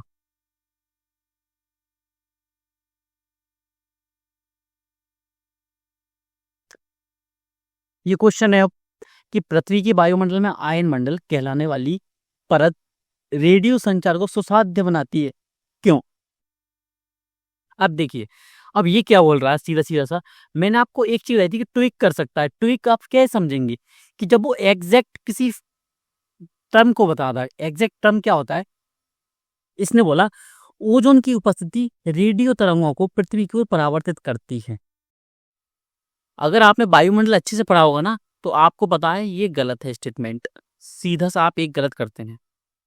अब मैंने क्या बोला था? नॉलेज बहुत जरूरी है। मैंने आपको लगभग 10 से 15 क्वेश्चन डायरेक्ट करवा दिए बिना एलिमिनेशन, बिना किसी नॉलेज के। लेकिन कुछ क्वेश्चन तो आपको करने पड़ेंगे ना नॉलेज बेस्ड। तो पहला क्वेश्चन गलत हो गया। रेडियो तरंगों की तरंग दैर्ध्य अति दीर्घ होती, अति लिख दिया ना यहाँ पर, अति एक्सट्रीम हो गया ये, तो ये भी गलत हो गया अपना। तो सीधा से क्या आ गया आपका आंसर डी। यानी आपको एक स्टेटमेंट के बारे में नॉलेज होनी चाहिए थी, एक के बारे में नहीं भी थी, तो आप उसको एलिमिनेट कर सकते थे आराम से। अब चलिए नेक्स्ट चलते हैं हम। नेक्स्ट क्या है हमारा? FDI और FII नॉलेज बेस्ड है, सिंपल सा है, कॉन्सेप्ट है, इकोनॉमी पढ़िए आराम से सॉल्व हो जाएगा। ज्यादा हम इसमें कुछ नहीं कर रहे। अब ये क्या है? बैगन की अनुवांशिक अभियांत्रिकी से उसकी एक नई किस्म BT बैगन विकसित की गई है, इसका लक्ष्य। अलाइक वेडिंग दिख रही है आपको ए में और सी में? इससे जलाभाव सह बनाना है, इसे नाशक जीव सह बनाना है, यानी अनुकूलित बनाना है। लिख रखा है पेस्ट रेजिडेंट और ड्रॉट या सूखा रहित बोल सकते हैं आप इसको। तो इसका सबसे जो अच्छा होगा वो क्या होगा? अगर आप इसमें लॉजिक लगाएं तो अगर जलाभाव सूखे में लग जाए और ये क्या नाशक जीव यानी जो इसके प्रति जो क्या है जो जैविक है जो आपका क्या सूक्ष्म जीव वगैरह है जो फसलों को खराब करते हैं उनके प्रति बना दे इसको क्या सह बनाना यानी इसके प्रति इसमें प्रतिजैविकता पैदा कर देना। तो सबसे ज्यादा लॉजिकली क्या लगेगा आपको लगेगा कि सूखे अगर सूखा पड़ रहा है तो देखिए असंभव ही होता है। सूखा पड़ रहा है तो ऐसी कोई भी पेड़ वगैरह नहीं होते या बैगन नहीं होती। अभी बीटी बैगन आपने कभी नहीं सुना होगा कि कहीं सूखा पड़ रहा है और ये खेती हो रही है। मैं किसके बारे में बात कर रहा हूँ बैगन के बारे में बीटी बैगन के बारे में कभी नहीं सुना होगा आपने। लेकिन ये सुना होगा कि वो किसके प्रति सह है यानी किसके प्रति काम कर देती है तो वो है नाशक जीव के प्रति यानी जो जीव उसको नुकसान पहुंचाते हैं जो सूक्ष्म जीव उसको नुकसान पहुंचाते हैं किसको बीटी बैगन को उसके प्रति क्या बनाती है वो ये क्या लिखा था अपना यहाँ पर रेजिडेंट बनाती है सीधा सीधा सा। तो आपका सबसे जो लॉजिकली होगा वो क्या होगा ए होगा। और मैंने क्या बताया अलाइक वर्डिंग है और फिर लॉजिकली सोचिए। अब क्या है आम आदमी बीमा योजना क्या है। इस योजना के अंतर्गत बीमाकृत व्यक्ति भूमिहीन ग्रामीण कुटुंब के परिवार का मुखिया तथा कमाऊ सदस्य होना चाहिए। पता नहीं। बीमाकृत व्यक्ति 30 से 65 वर्ष के आयु वर्ग में होना चाहिए। पता नहीं। योजना में बीमाकृत व्यक्ति के कक्षा 9 से 12 के बीच में पढ़ रहे 2 बच्चों के लिए निःशुल्क छात्रवृत्ति का प्रावधान होना चाहिए। अब आपने ये देख लिया कि 2 स्टेटमेंट में डाटा फैक्ट फिगर है दिख रहा है आपको। तो मैंने क्या बताया था जब 2 में हो तो एक सही होता है और एक सही होता है एक गलत होता है यानी दोनों साथ में नहीं आएंगे। और भी कौन सा है 2 और 3 साथ में नहीं आएंगे और ये नहीं आएंगे। अब मैंने क्या बोला था जब भी आप एलिमिनेट कर दो अच्छे से तो हम ज्यादा के साथ जाएंगे तो क्या चले जाएंगे हम सी के साथ सीधा सा क्योंकि ये केवल एक लिखा है यहाँ पर लिखा है 1 और 3। तो मैंने क्या पॉसिबिलिटी ज्यादा रहती है हमेशा किसकी ज्यादा स्टेटमेंट्स की ज्यादा रहती है सही हो जाएगा ये। अब 31 क्वेश्चन है। अब डायरेक्ट मैं पूरा नहीं पढ़ रहा हूँ आप खुद पढ़िएगा इसको। मेरा थर्ड स्टेटमेंट मुझे पता है यह सल्फर मुक्त होता है जब वो तेल की बात कर रहा है। जब तेल का अगर उत्पादन हम उसको हम अंदर से निकाल रहे हैं यानी उत्पादन ही कर रहे हैं उसका हम। तो आपको लगता है कि अगर हम तेल का उत्सर्जन कर रहे हैं या निष्कर्षण अच्छा बढ़ रहेगा इसके लिए निष्कर्षण कर रहे हैं तो उसमें कई सारी गैसेस निकलती हैं। इसी से क्या बनता है हमारी प्राकृतिक गैस इसी से बनती है। तो क्या आपको लगता है कि इसमें सल्फर 0.000001% भी नहीं होगा। तो आप बोलेंगे नहीं सर पॉसिबिलिटी तो रहती है सल्फर भी हो सकता है।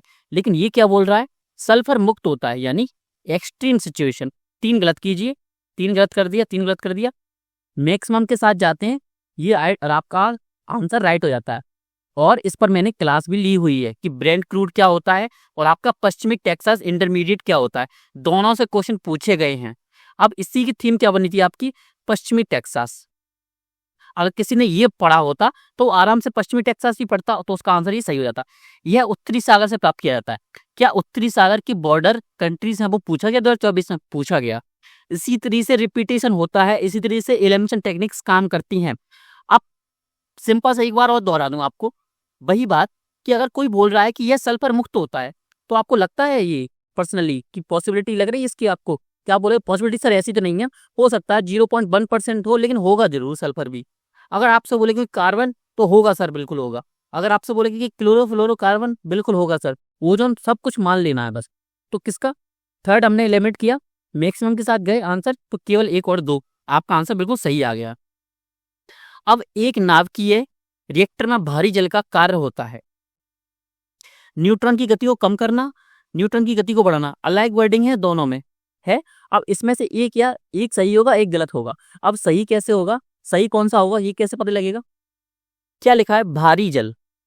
अगर मैं इसमें थोड़ा सा उल्टा सीधा अगर इसमें मैं क्या लगाऊं थोड़ा सा सेंस ऑफ ह्यूमर और किसी चीज के ऊपर अगर हम भारी चीज रखेंगे तो उसकी स्पीड कम होगी या ज्यादा होगी। आप बोलेंगे जैसे एग्जांपल दूं मैं आपके ऊपर 50 किलो का एक आटे का क्या रख दूं बैग रख दूं तो आपकी जो स्पीड है वो कम होगी या ज्यादा होगी। तो आप बोलेंगे सर कम हो जाएगी। तो वही है अगर भारी जल का उपयोग करेंगे तो न्यूट्रॉन की गति कम होगी ना। तो सीधा सा बोल देंगे आंसर 1 आपका आंसर आ गया है। तो आपको सेल्स ऑफ ह्यूमर से क्वेश्चन ऐसे ही सॉल्व करने पड़ेंगे और ऐसे ही क्वेश्चन सॉल्व होते हैं, मैंने भी ऐसे किए थे, आप भी ऐसे करेंगे, और जो भी टॉपर्स आपको दिखते हैं वो भी ऐसे ही सॉल्व करते हैं। सीधा सा लिखा है क्या, भारत के राष्ट्रपति स्वयमेव, ऑटोमेटिकली लिखा होगा इंग्लिश में, खुद देखेंगे आप इंग्लिश में इसको।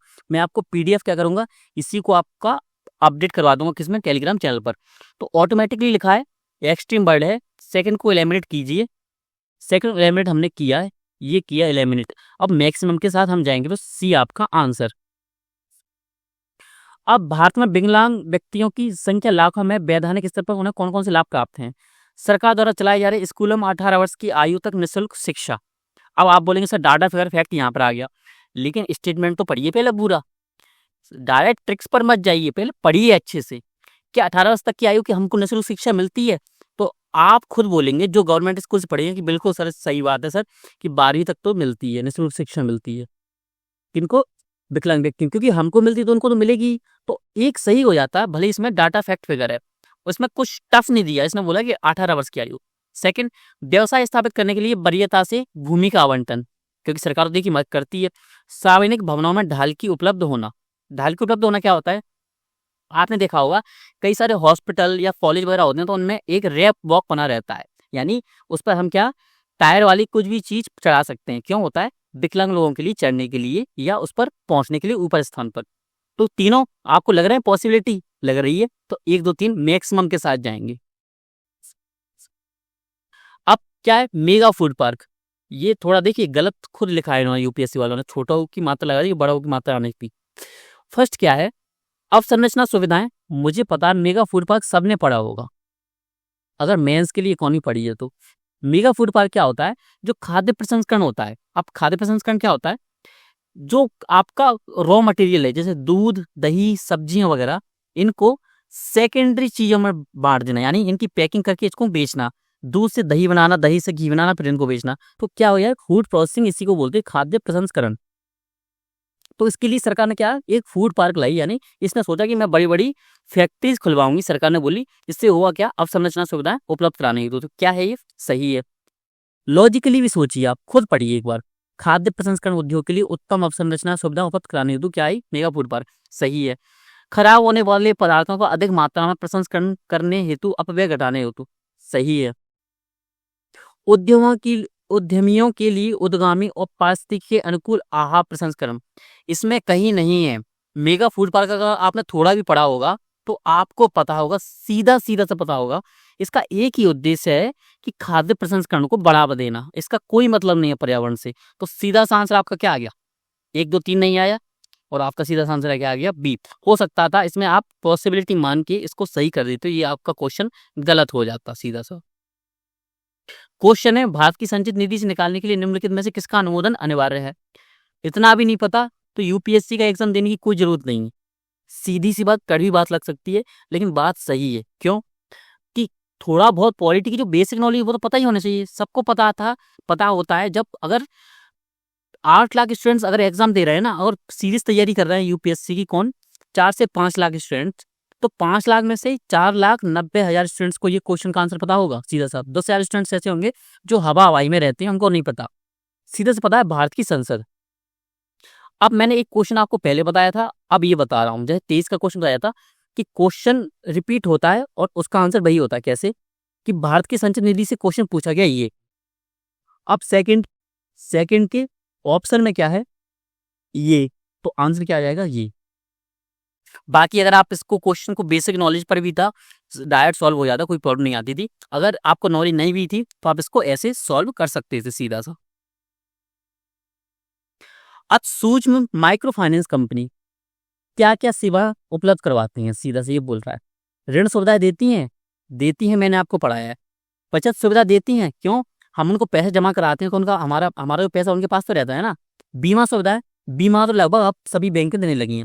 निधि अंतरण सुविधाएं, यानी हम पैसा भेज भी सकते हैं, क्योंकि माइक्रो फाइनेंस हमने बैंक में क्या किया है, अपना खाता खुलवाया, तो ऐसा कर सकते हैं। अब तो देखिए यूपीआई सिस्टम आ गया है, तो कोई सी भी बैंक हो हम पैसा तो भेज सकते हैं ना सीधा सा। मैक्सिमम के साथ जाएंगे कि अगर बैंक सुविधा दे रही है, तो अगर आप लॉजिकली सोचेंगे क्या ये सुविधा दे सकती है, दे सकती है, ये भी दे सकती है, ये भी दे सकती है, ये भी दे सकती है। सीधा सा आंसर क्या आ गया आपका, डी। अब क्वेश्चन क्या है, भू युद्ध नीति की दृष्टि से महत्वपूर्ण क्षेत्र होने के नाते दक्षिण पूर्व एशिया लंबे अंतराल और समय से वैश्विक समुदाय का ध्यान आकर्षित करता आया है। ये इस वैश्विक संदर्भ की निम्नलिखित में से कौन सी व्याख्या सबसे प्रत्यक्षारी है, यानी सबसे अच्छी है? यह द्वितीय विश्व युद्ध का सक्रिय घटनास्थल है।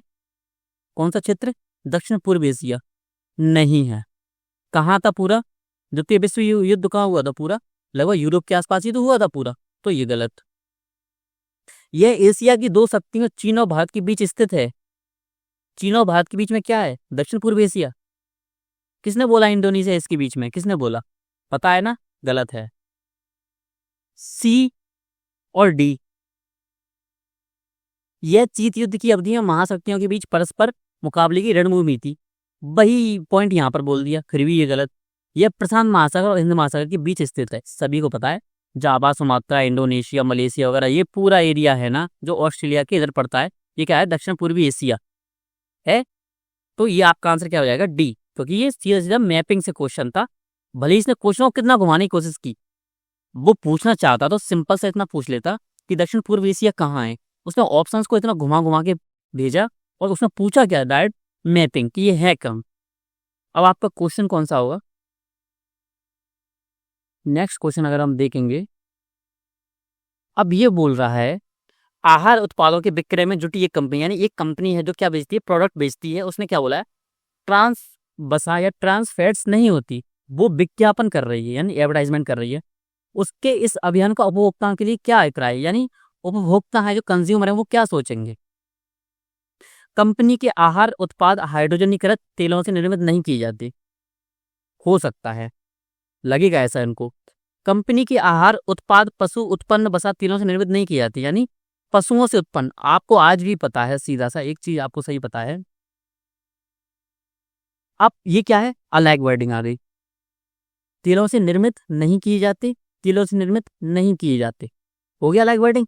कंपनियों के आहार उत्पाद, कंपनी के आहार उत्पाद, सिर्फ एक फैक्ट चेंज किया तो क्या है? अलग वर्डिंग।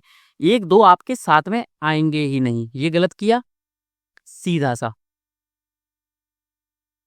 क्या पशु उत्पन्न बसा? अब आपको इसमें 50% में से चॉइस करना है। अब 50% में से आपको सही आंसर कैसे निकालेंगे वो देखते हैं। अब वो देखते हैं एक बार। अगर हम लॉजिकली सोचें अब, तो बात क्या कर रहा था कि उसने बोला कि मेरे जो उत्पाद हैं वो ट्रांस फैट नहीं है, ना कि वो एग्जैक्ट ये बोल रहा है कि वो उत्पाद पशु उत्पन्न बसा तेलों से निर्मित नहीं की जाती। अगर अगर वो ये चीज बोलता तो इसका सीधा सा मतलब ये होता ही नहीं। अब आपको थोड़ा सा कंफ्यूजन हो रहा होगा। सिंपल उदाहरण से समझाता हूँ। मेरी एक कंपनी है, मैंने बोला कि मेरी जो पैकेट है, चिप्स का पैकेट, इसमें हवा नहीं है। दूसरा व्यक्ति बोल रहा है मेरे पैकेट के बारे में कि इनके कहने का मतलब ये है कि इसमें नाइट्रोजन हवा नहीं है। तो ये स्टेटमेंट तो गलत है ना। मैंने तो सीधा से ये बोला है कि उसमें ट्रांस फैट है ही नहीं। तो ये स्टेटमेंट गलत होगा या नहीं होगा? दोबारा से इसी एग्जाम्पल को देखिए। मैंने बोला है अपने चिप्स के पैकेट बारे में कि मेरे में प्रोडक्ट पूरा दिया जाता है, उसमें हवा बिल्कुल नहीं होती, जो चिप्स का पैकेट मैं बेचता हूँ। तो साथ में बैठे व्यक्ति ने बोला कि ये कहना चाहते हैं, जो कंपनी वाले हैं ये कहना चाहते हैं, वो किससे बोला? ग्राहकों से ये बोला कि इसमें नाइट्रोजन हवा नहीं पाई जाती, या ऑक्सीजन नहीं पाई जाती, या और भी ओजोन नहीं पाई जाती। नाइट्रोजन मान के चलते हैं, नहीं पाई जाती। तो ये स्टेटमेंट गलत नहीं है, क्योंकि मैं तो सीधा सा ये बोल रहा हूँ कि ट्रांस फैट है ही नहीं। बात ये है ना, ट्रांस फैट है ही नहीं। तो लॉजिकली क्या है? ये स्टेटमेंट गलत हो जाएगा, क्योंकि मैंने ये चीज नहीं बोली। मैंने ये बोला है कि ट्रांस फैट होते ही नहीं है, ना कि कोई एग्जैक्ट चीज के बारे में मैंने बोला। तो 1 और 3 क्या मैक्सिमम के साथ जाएंगे, क्योंकि मुझे पता है क्या, अगर दोनों में अलग वर्डिंग है, दोनों में से एक स्टेटमेंट गलत है तो एक सही होगा 100%। तो संभावना किसकी आती है? केवल एक की, और केवल 1 और 3 की। 3 को पढ़ेंगे तो 3 भी हमको क्या लग रहा है? सीधा सा सिंपल स्टेटमेंट लग रहा है। तो हम क्या जाते हैं? मैक्सिमम के साथ। और मैक्सिमम के साथ जाने से पहले हम क्या देखेंगे कि क्या तीसरे स्टेटमेंट में कोई एक्सट्रीम सिचुएशन है? तो आप देखेंगे बिल्कुल नहीं है।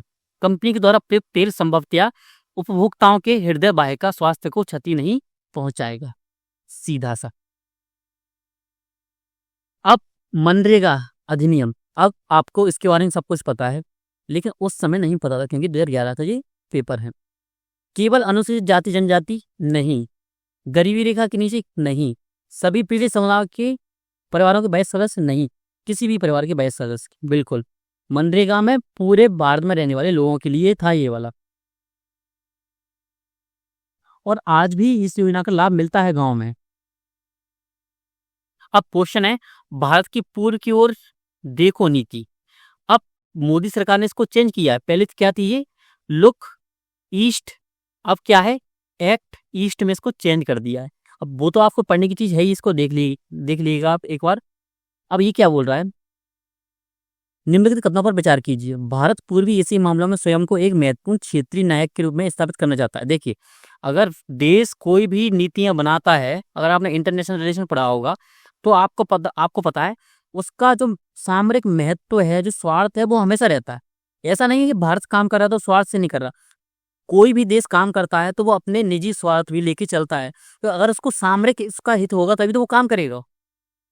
तो पहला स्टेटमेंट लॉजिकली सही है। भारत शीत युद्ध समाप्त होने से उत्पन्न शून्य को भरना चाहता है। स्टेटमेंट सही समझ में नहीं आया, इंग्लिश में अगर मैं देखूंगा इसको, टर्मिनेशन, ये क्या है, रेड फ्लैग है, यानी एक्सट्रीम वर्ड है। एक्सट्रीम वर्ड आ गया तो मैं क्या करूंगा, सेकंड को एलिमिनेट किया, मैक्सिमम के साथ जाऊंगा मैक्सिमम के साथ, तो मेरा आंसर क्या होगा, बी। और मैक्सिमम के साथ जाने के लिए और क्या है, भारत अपने दक्षिण पूर्वी तथा पूर्वी से पड़ोसियों के साथ ऐतिहासिक एवं सांस्कृतिक संबंध पुनः स्थापित करना चाहता है। मोदी जी ने भी कई बार बोला है ये चीज को, तो आपको पता ही होगा कि लॉजिकली सही है कि इंडिया करना ही चाहता है, कि कोई देश नहीं चाहता कि उसके जो पड़ोसी हो, जो दूर देश हो, उससे उनकी दुश्मन हो, वो चाहता है कि उनसे अच्छे संबंध हो। अब ये तो नॉलेज बेस्ड है, आप खुद देखिएगा इसको।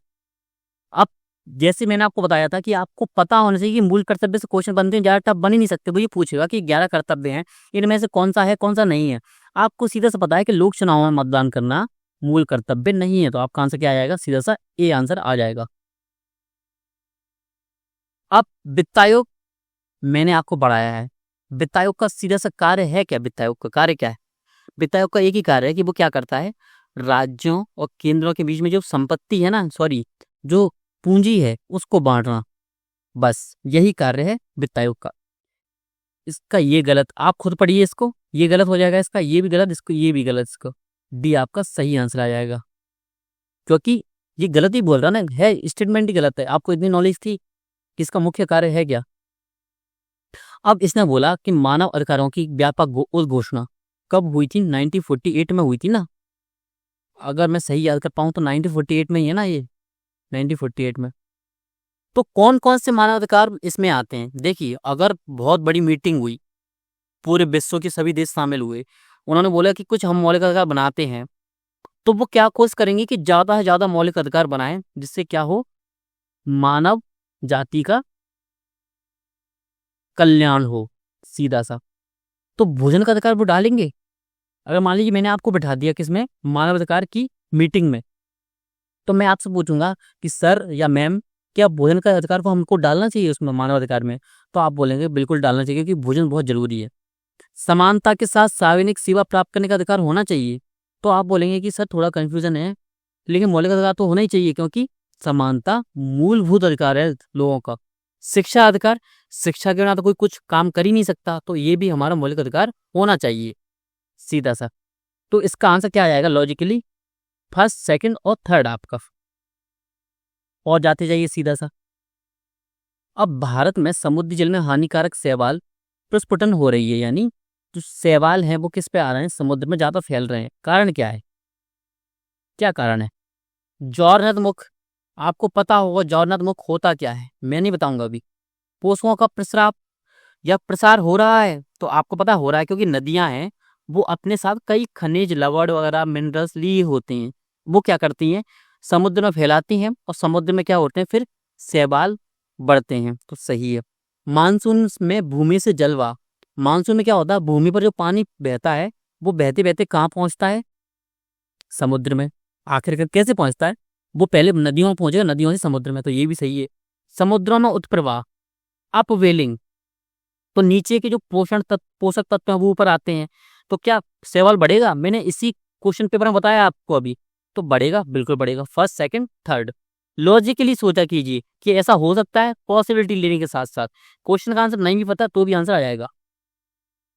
अब आपके मन में क्वेश्चन आएगा कि सर ये तो सिंपल सा क्वेश्चन है कि आपने बोला था कि गैसों को चैलेंज नहीं करते, तो 1 2 3 4 कर दीजिए। नहीं, क्वेश्चन हमेशा ध्यान से करना है। कैसे? इसने पूछा है कि पृथ्वी की कार्बन चक्र में कार्बन डाइऑक्साइड क्या क्या जोड़ती हैं। अगर हम श्वसन ले रहे हैं, देखिए जब भी आप एलिमिनेशन करते हैं तो ये नहीं कि 10 सेकंड में क्वेश्चन सॉल्व करके रख दिया, गलती होने की संभावना बहुत ज़्यादा बढ़ जाएगी। क्वेश्चन को आपको पहले पढ़ना तो है ना कि बोल क्या रहा है।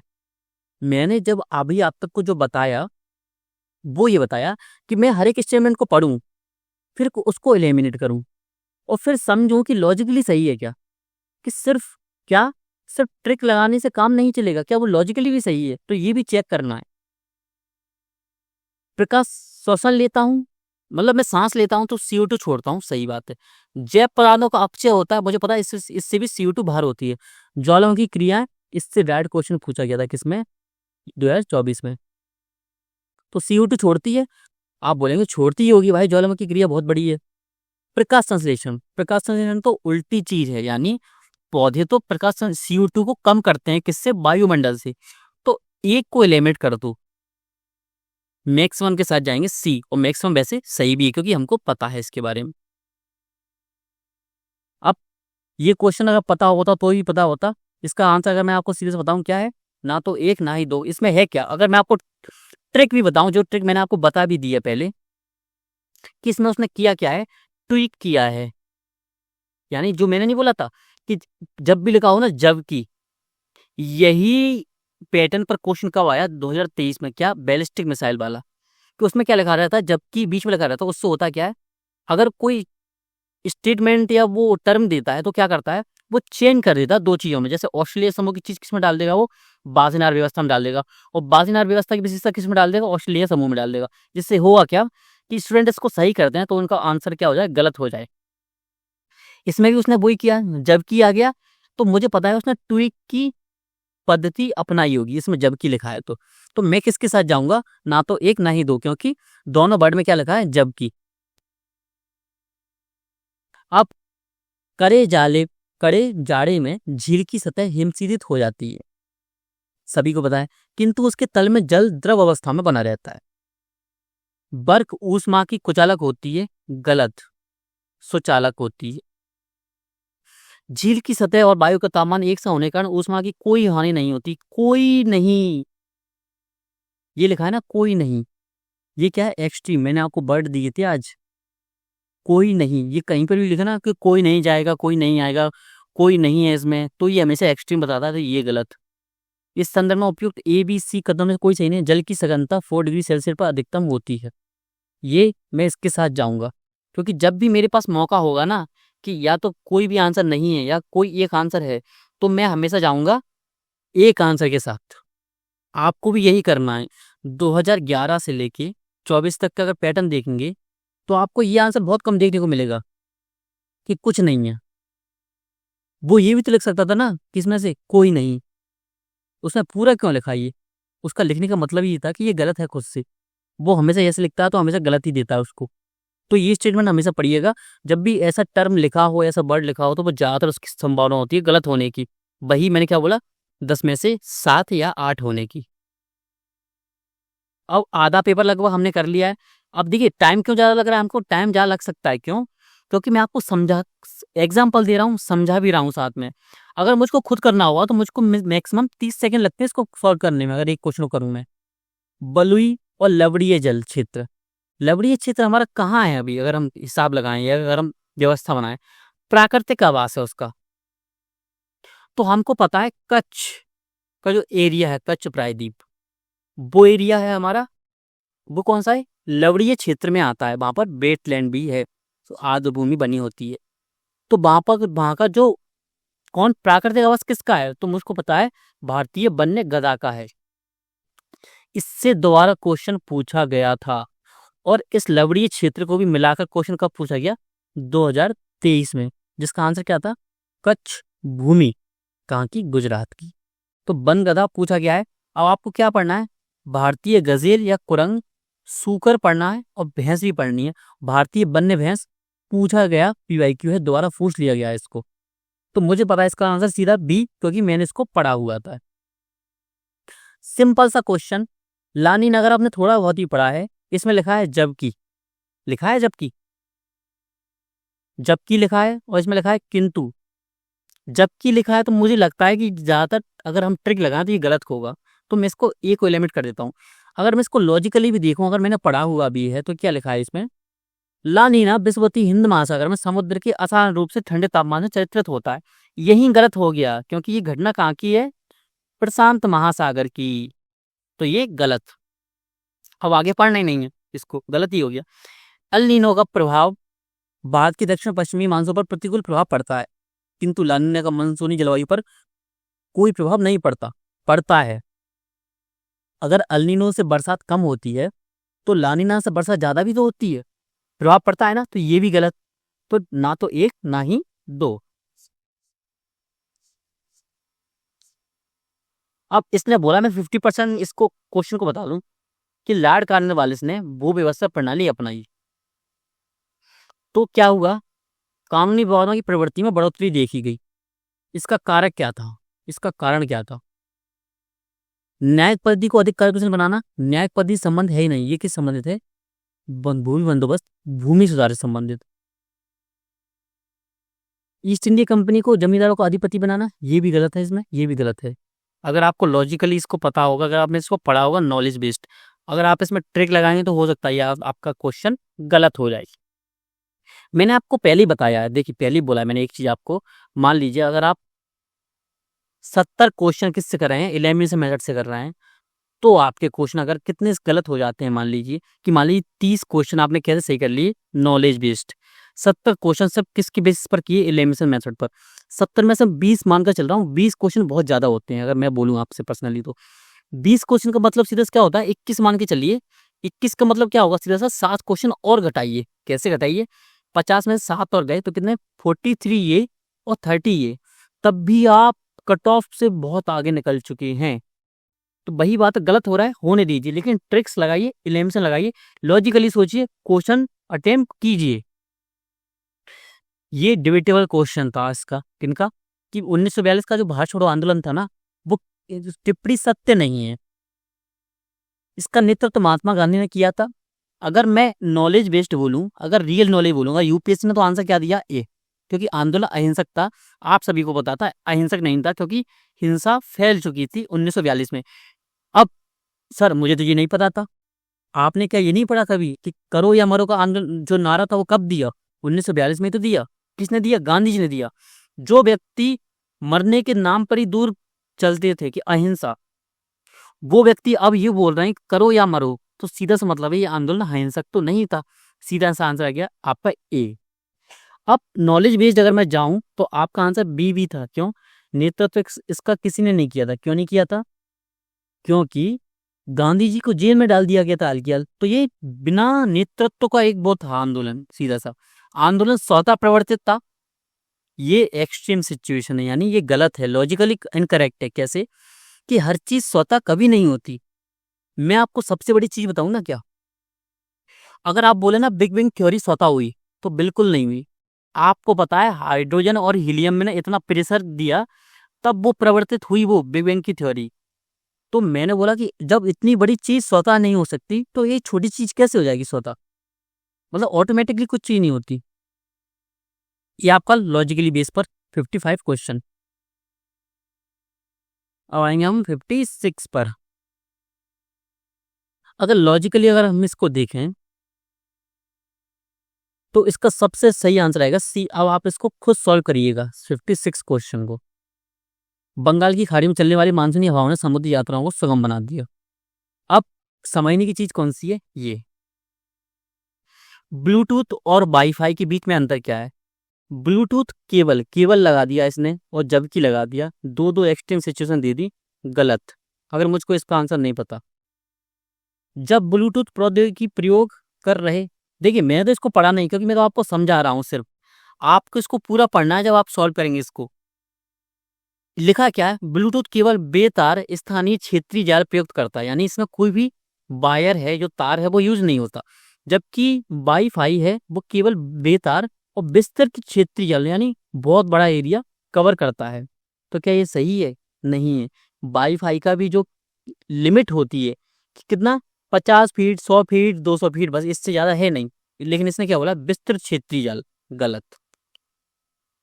जब ब्लूटूथ प्रौद्योगिकी प्रयोग कर रहे दो उपकरणों के बीच सूचना प्रेषित की जाती है तब दोनों उपकरणों का दृष्टिगत स्तर पर पंक्तिबद्ध होना आवश्यक है। आपने देखा होगा, अगर आपने ब्लूटूथ वाली स्कीम अपनाई होगी, स्कीम यानी उन चीजों का यूज किया होगा, तो आपने क्या देखा होगा, फोन हमेशा पास में रखनी पड़ती थी। अगर थोड़ा भी फोन इधर इससे इधर हो गया, वो डिस्कनेक्ट हो जाता था। आपको दोबारा से मूवी या सॉन्ग दोबारा डालने पड़ते थे। अगर आप हमारी जनरेशन के हैं तो, जनरेशन क्या, 2015 से पहले यही तो यूज करते थे हम सभी लोग।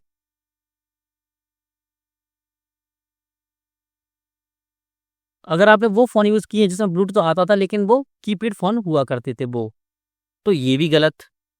अब मैं इसके साथ तो जाऊंगा नहीं कि इस सदर में एक ए या बी दोनों कथन सही है, क्योंकि ये गलती है बी वाला। तो मैं इसके साथ जाऊंगा। किसके साथ? अब आप ये बोलेंगे कि सर इसमें तो क्या दिया है आपका, डाटा फैक्ट फिगर। मान सकते हैं, लेकिन पहले आप इनको भी तो देखेंगे कि ये सही है यार, नहीं है। तो आप बोलेंगे ये लॉजिकली सही नहीं है। सबसे पहले आपको नॉलेज, फिर लॉजिक, फिर ट्रिक्स, आपको ये चीज अपनानी है इस तरीके से। तो लॉजिक भी तो होना चाहिए ना किसी चीज में।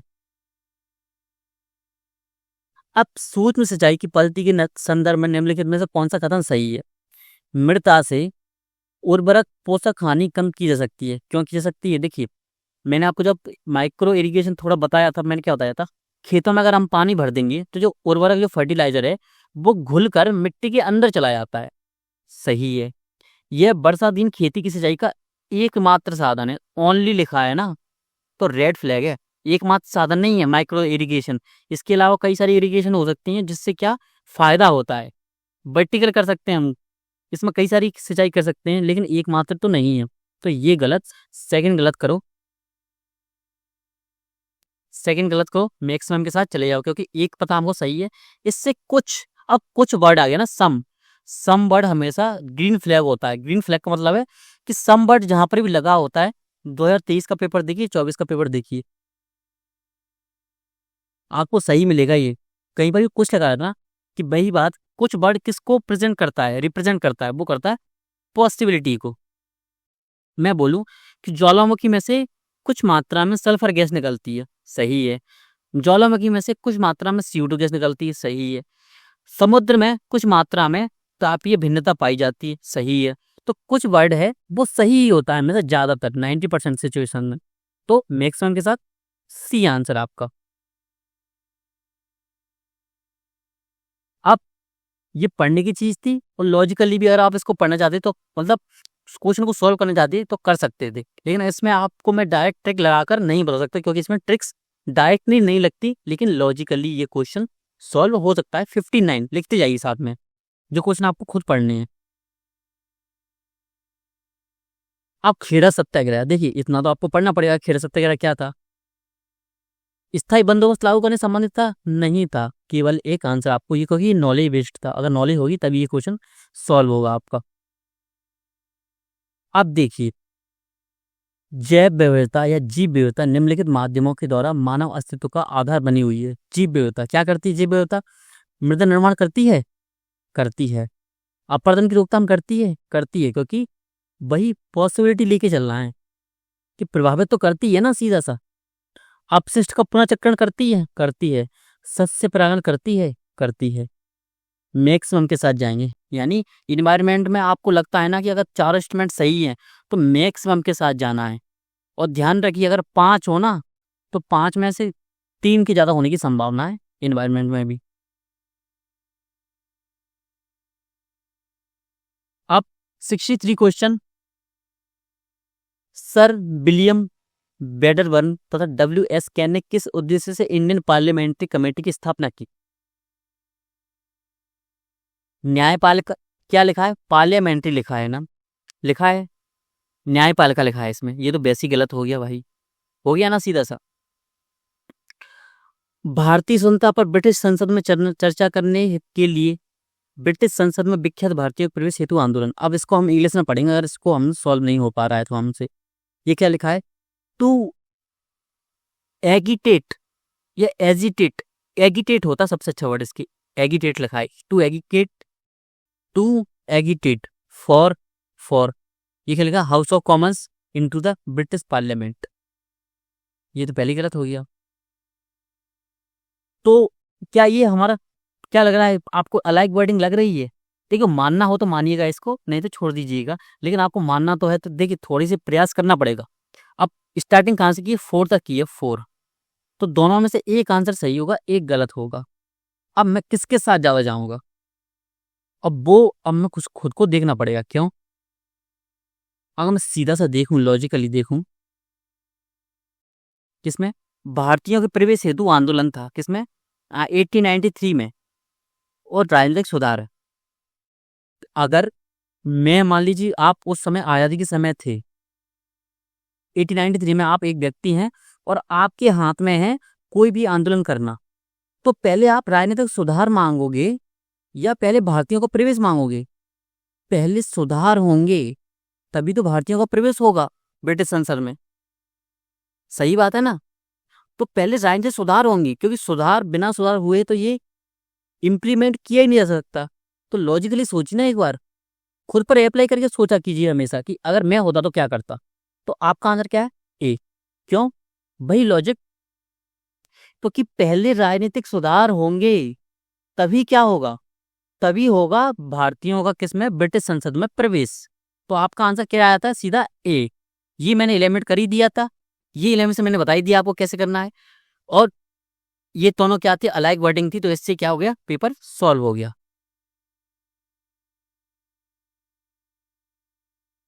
अब देखिए, अब ध्यान दीजिए, क्या आपने CFL देखा है? याद ना आ रहा हो तो एक बल्ब आता था ना व्हाइट कलर का, उसमें 2 लाइन दिए होती थी, एक लाइन इधर, एक लाइन इसके पीछे, मान लीजिए दोनों साइड में ये गोला रहता था। CFL तो सबने देखी होगी ना? ना देखी हो ना तो समझ जाइए कि आप अभी के बच्चे हैं, पहले वाले बच्चे तो है नहीं। अगर आपका जन्म 2002 से 2003 या 4 से पहले भी हुआ है ना, तब भी आपने इसको देखा होगा। CFL LED अब आ चुकी हैं। अब इसको लॉजिकली देखेंगे हम। प्रकाश उत्पन्न करने के लिए CFL पारा, बाष्प और संदीपक का प्रयोग करता है, जबकि LED लैंप अर्धजालक पदार्थों का प्रयोग करता है। सर जमकी लगाए, रेड फ्लैग है। बिल्कुल मैं बोलूंगा ठीक है, रेड फ्लैग है, इसको देख लीजिए। सेकंड, CFL की औसत जीवन अवधि LED लैंप से बहुत अधिक होती है। ये लॉजिकली गलत है। अब आप एक मिनट सोचिए कि क्यों गलत है। वीडियो को रोकिए, फिर इसको पढ़िए, फिर देखिए क्यों गलत है। अगर इसकी औसत जीवन अवधि अधिक होती तो LED लाते ही क्यों? हम LED क्यों लाते, क्यों यूज करते अगर इसकी औसत अवधि इतनी अधिक होती? आपने खुद यूज की हुई तो आपको पता होगा CFL इतनी नहीं चलती नहीं, जबकि LED सालों साल चलती रहती है। तो सेकंड गलत हो गया, सेकंड गलत, यानी ये गया ये गया। हम क्या बता, ये आपका जो रेड फ्लैग था, अब तो बचा ही यही है, तो आपको इसके साथ तो जाना ही पड़ेगा। ये लिखा है LED कैंप की तुलना में CFL कम ऊर्जा सक्षम है। तो मैक्सिमम के साथ जाऊंगा तो केवल 1 और 3।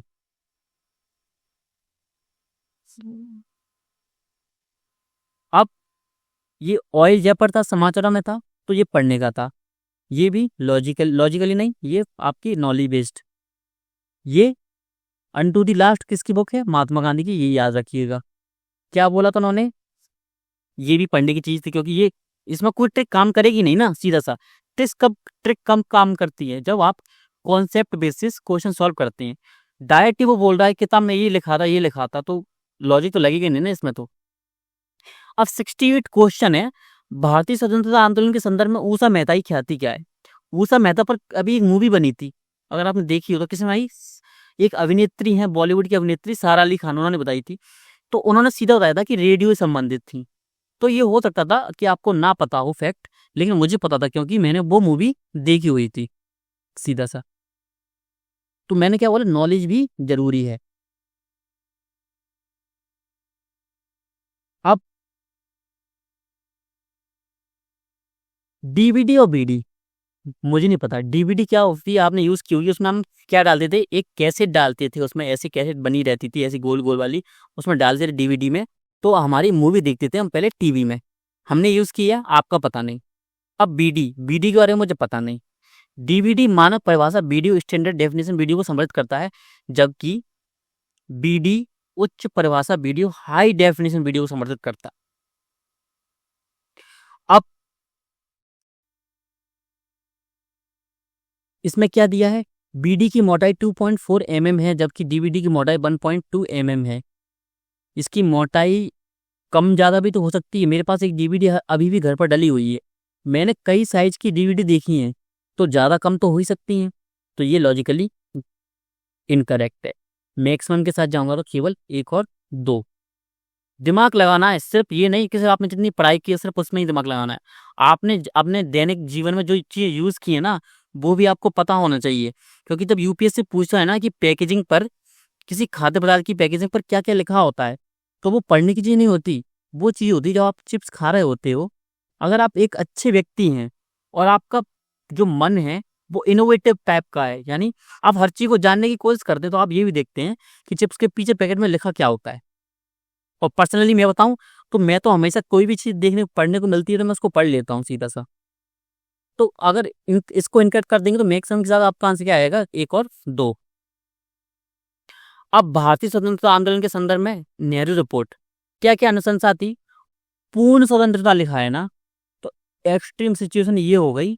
और आपको पता है पूर्ण स्वतंत्रता नहीं मांगी थी, बल्कि क्या मांगा था हमने, डोमिनियन स्टेट्स। कब आई थी ये, 1929 में। बाकी एक एलिमिनेट कर दिया, आपका आंसर क्या आ गया, बी, सीधा सा नॉलेज और थोड़ी सी ट्रिक्स कैसे काम करती हैं। अब एक और अगर मैं आपको बताऊं, अगर राज्यों का नाम लिखा हो और उसमें अरुणाचल प्रदेश का नाम लिखा हो ना, तो मैक्सिमम चांस होते हैं कि उसमें आंसर अरुणाचल प्रदेश ही हो। लेकिन अगर इस ट्रिक को हम अंधाधुंध मान सकते हैं कि सर आपने तो ये डायरेक्ट बोल दिया, पता नहीं आया या नहीं है, छोड़ दीजिए। लेकिन ध्यान रखिएगा इस चीज़ को, अगर आंसर ना आ रहा हो ना, तो अरुणाचल प्रदेश के चांसेस होते हैं कि अगर सबके चांसेस 20% है ना, तो उसके चांसेस होते हैं 50% सही होने के। इसने बोला है आर्किड की विविध किस्मों की खेती हो सकती है। आर्किड का पौधा आप सभी ने देखा होगा, कांटों वाला। हम रहने वाले कहाँ के हैं, कोई होगा राजस्थान, आप में से राजस्थान, बिहार, उत्तर प्रदेश और मध्य प्रदेश। मैक्सिमम कहीं जा रहे होंगे तो उत्तराखंड से भी होंगे कोई स्टूडेंट्स, और वही उत्तर भारत में। तो ऑर्किड का पौधा या किस्में हमें आसपास देखने को तो नहीं मिलती, क्योंकि हमने भी कहीं पर भी घूमे हुए हैं, हमको आसपास तो देखने को नहीं मिलती। तो मैं क्या कर दूंगा, एलिमिनेट, मध्य प्रदेश कर दूंगा, उत्तर प्रदेश। ऑप्शन में क्या है, आंध्र प्रदेश। आर्किड कहाँ होता है, एक सूखे से क्षेत्र में, कौन से क्षेत्र में, जो शुष्क टाइप में होता है। क्या आंध्र प्रदेश शुष्क है, नहीं है। तो आप जब एलिमिनेट कर करके कहाँ पहुंच गए, बी तक पहुंच गए। अब लॉजिक ऐसे लगता है क्वेश्चन में, मैंने क्या बोला, दैनिक जीवन से सीखिए।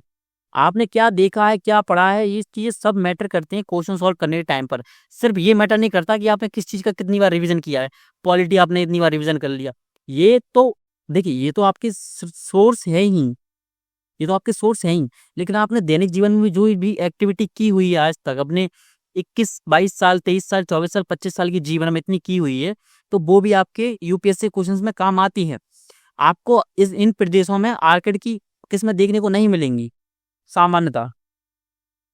आंध्र प्रदेश शुष्क एरिया है ही नहीं। और जब आर्किड का पौधे का आपको जो फोटो देखते हैं, तो उसके पास आप देखते होंगे कि खाली भूमि डली रहती है, शुष्क एरिया रहता है। शुष्क एरिया आंध्र प्रदेश में है, ना कि आंध्र प्रदेश में है। अब इन-सिटू एक्स-सिटू क्या होता है, हो सकता है 2024-25 में क्वेश्चन आ जाए, सॉरी 25 में क्वेश्चन आया है कि इन-सिटू क्या है, एक्स-सिटू क्या है। मैं क्या करूंगा, एक पेज बनवाकर कि इन-सिटू में कौन आता है, एक्स-सिटू में क्या आता है, आपसे क्या कर दूंगा, शेयर कर दूंगा सीधा सा। इसका आंसर क्या है आपका, वानस्पतिक उद्यान। सबसे अगर हम कॉन्सेप्चुअल बेसिस पर इसको समझेंगे, इन-सिटू और एक्स-सिटू होता क्या है। इन-सिटू क्या होता है कि कई सारे जीव होते हैं, कहीं रहते हैं, अगर उनकी मात्रा कम हो रही है, यानी वो खत्म होते जा रहे हैं, तो हम क्या करेंगे, यहाँ पर आसपास से जाल लगा देंगे, इसको बोल देंगे ये राष्ट्रीय उद्यान है। तो ये क्या है आपका इन-सिटू। अगर मैं क्या करूंगा, इनको उठाकर कहीं और ले जाऊंगा, यहाँ पर रखूंगा, तो ये क्या है, एक्स-सिटू। एक्स का मतलब होता है बाहर, इन सीटों को मतलब होता है अंदर। तो सिर्फ इतना समझ लीजिए बस। अब महानगर योजना समिति है, तीनों स्टेटमेंट सिंपल हैं, कहीं भी एक्स्ट्रा क्या नहीं है, एक्सट्रीम सिचुएशन नहीं है, लेकिन यहाँ मिल गई। पूर्ण दायित्व तो पूरा करती है, पूर्ण। सिर्फ अगर दायित्व तो लिख देती ना यूपीएससी, तो ये स्टेटमेंट सही हो जाता। अगर इसने क्या लिख दिया, पूर्ण लिख दिया। अगर इसको हम इंग्लिश में पढ़ें तो इंग्लिश में क्या लिखा है, हैज द सोल रिस्पॉन्सिबिलिटी, ये लिखा है sole responsibility for implementing government sponsored schemes in the metropolitan area. Sole लिखा है ना, ये पूर्ण, ये बहुत ज्यादा एक्सट्रीम हो जाता है। आप खुद पढ़िए सीधा सा। भारत में महानगर योजना समिति भारतीय संविधान के प्रावधानों के अंतर्गत गठित होती है, होती होगी, मुझे नहीं पता। उस महानगरीय क्षेत्र के लिए विकास योजना प्राप्त यह करती है। भाई जब इसका नाम ही यही है तो कार्य तो करती ही होगी ना। उस महानगरीय क्षेत्र में सरकार की प्रायोजित योजनाओं को लागू करने का पूर्ण दायित्व तो पूरा करती है। पूर्ण दायित्व तो किसी का कुछ नहीं होता।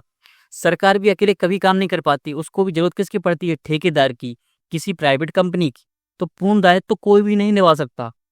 यूपीएससी आप अपने खुद के दम पर कभी नहीं निकाल सकते।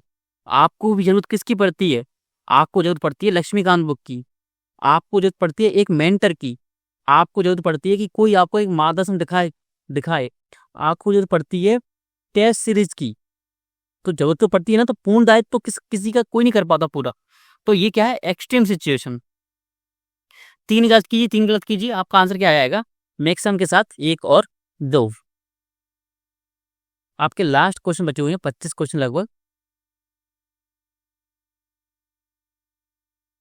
अब ये क्वेश्चन है कि लेखानुमोदन और अंतरिम बजट में अंतर क्या होता है। देखिए वही बेसिक है, इतना तो आपको पढ़ना पड़ेगा बस।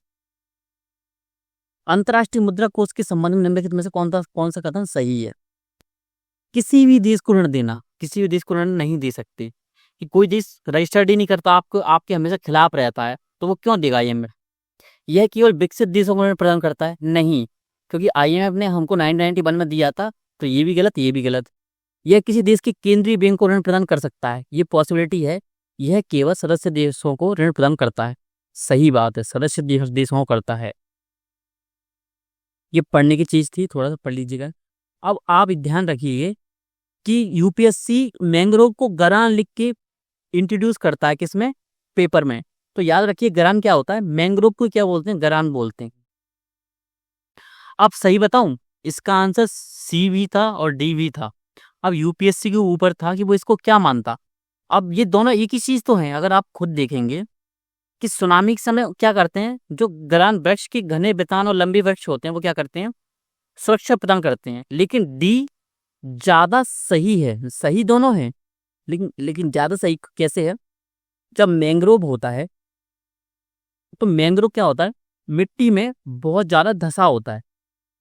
सामान्यतः बताऊंगा आपको, सामान्यतः जब आप अपने आसपास देखते हैं तो पेड़ों की जड़ इतनी होती होगी कि पेड़ अगर इतना लंबा है तो उसकी जड़ इतनी लंबी फैली रहती है। लेकिन अगर आप मैंग्रोव को देखोगे तो मैंग्रोव में क्या है, उसकी जड़ अगर इतनी होगी तो मैंग्रोव इतना होगा बस।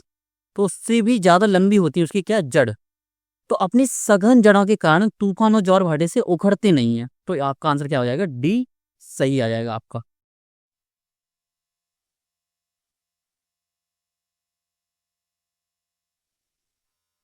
अब जैन दर्शन पढ़ने की चीज है, नॉलेज होनी चाहिए इस चीज की। तो मृदा का लवणी भवन मृदा में एकत्रित सिंचित जल के वाष्पीकृत होने से छूटे नमक और खनिजों से उत्पन्न होता है।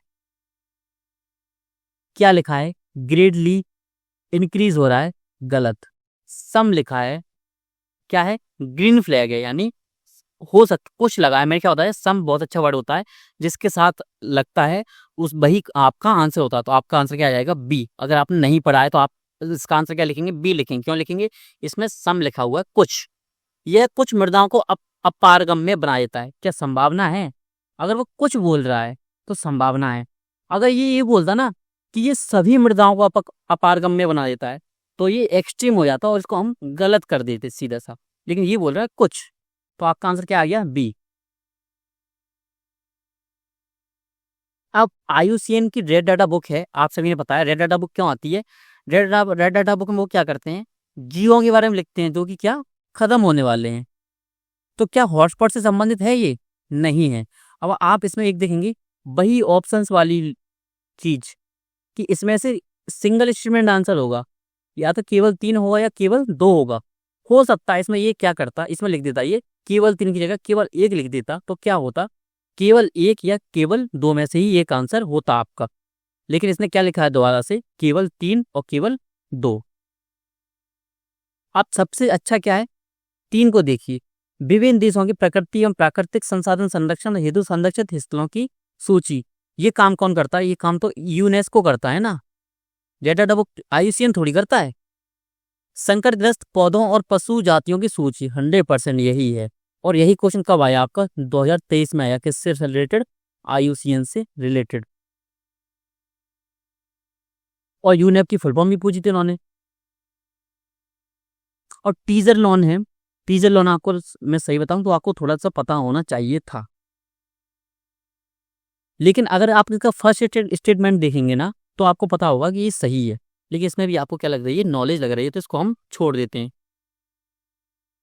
अब 81 क्वेश्चन देखिए, पृथ्वी की चारों ओर परिक्रमा कर रहा कृत्रिम उपग्रह पृथ्वी पर नीचे नहीं गिरता, क्यों? अलाइक वर्डिंग है दोनों में। आवश्यक त्वरण प्रदान करता है, आवश्यक गति प्रदान करता है। अब गति कौन प्रदान कर रहा है? पृथ्वी तो कर नहीं रही, त्वरण जरूर प्रदान कर रहा है। ऐसा पृथ्वी ने क्या किया कि चाल के लिए आवश्यक गति प्रदान करता है।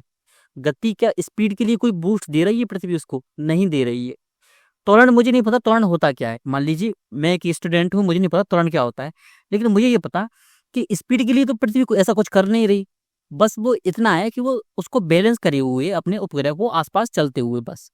तो इसको अगर मैं एलिमिनेट करूंगा तो अलग वर्डिंग है, तो एक गलत हुआ तो एक सही होगा, तो डी पर मैं उसकी क्लोज जाऊंगा और उस पर मेरा रुझान डी की ओर होगा। क्वेश्चन क्या है? सतत रूप से बड़ी है, सतत रूप से बड़ी है। अब 82 का देखें, इंग्लिश में क्या लिखा हुआ है? स्टेडली इंक्रीज्ड और स्टेडली इंक्रीज्ड दोनों में लिखा है जीडीपी और पर कैपिटा इनकम। क्या बड़ा है? आप खुद बताइए। अगर बड़ा होता तो आपको क्या न्यूज़ में देखने को मिलता? बिल्कुल मिलता। तो अगर देखने को नहीं मिला तो नहीं बढ़ा, तो ना तो 1 ना तो 2। ये हो सकता है क्वेश्चंस दोनों चारों को लिखिए, चारों की थीम्स को लिखिए, हो सकता है क्वेश्चन दोबारा आ जाए। और पीटी 365 में डायरेक्ट लिखा हुआ है कि कृषि में सबसे ज्यादा कौन लोन देता है? प्राथमिक ऋण क्षेत्र, पीएसबी बोलते हैं। अब देखिए, अगर सरकार समावेशी वृद्धि करना चाहती है मान लीजिए, तो वो क्या क्या कर सकती है?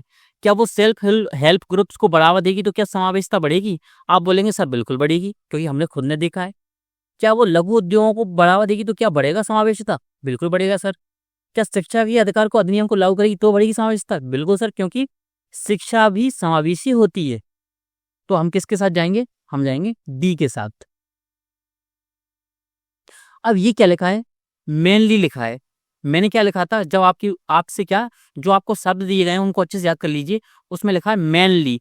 मेनली वर्ड कहाँ देखेंगे आप? इंग्लिश में लिखा होगा मेनली। इसलिए मैंने आपसे बोला है जब भी आप क्वेश्चन को पढ़ेंगे साथ में इंग्लिश को भी आप पढ़ेंगे। तो होता क्या है, जब आप एग्जाम देते हैं तो आपको पता है एक साइड इंग्लिश में लिखे रहते क्वेश्चन, एक साइड हिंदी में। तो आपको ज़्यादा प्रॉब्लम आएगी नहीं वैसे इस चीज़ में। तो एक साइड इंग्लिश में अगर आप यहाँ पर पढ़ रहे हैं तो इंग्लिश में हल्की यहाँ पर भी देख लीजिए, कोई प्रॉब्लम नहीं आएगी।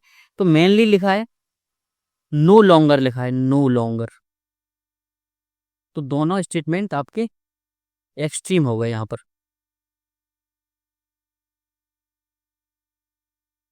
ना तो 1 ना तो 2। अब इसको अगर हम पढ़ के बताऊं, भारत सरकार केंद्रीय सार्वजनिक क्षेत्र उद्यमों सीपीएसईज में लगी इक्विटी का विनिवेश क्यों कर रही है? सरकार अपनी इक्विटी के विनिवेश से मिले राजस्व का उपयोग मुख्यतः अपने बाह्य ऋण को लौटाने में करना चाहती है। सरकार अब मुख्यतः लिखा है ना, तो ये गलत हो गया। सरकार अब सीपीएसईज की प्रबंध का नियंत्रण अपने हाथों में नहीं रखना चाहती। ये एक्सट्रीम सिचुएशन है कि सरकार हार मान रही है सीधा सा, तो गलत। अब ये क्या लिखा है? मोस्टली लिखा है, अधिकांशतः। तो इसमें क्या संभावना है इन्होंने चेंज कर दी हो, क्योंकि ये क्या लिखा है? जबकि। तो बर्ड इज नाउ इन्होंने क्या चेंज कर दिए, तो संभावना है तो है। अगर इसको आप पर्सनली भी पढ़ेंगे, अगर आपको थोड़ी बहुत नॉलेज होगी ज्योग्राफी की, तब भी आपको पता है सेकंड गलत है। और लॉजिकली, नॉलेज बेस्ड लॉजिकली और ट्रिक से भी इसका आंसर क्या आता है आपका 1 और 3।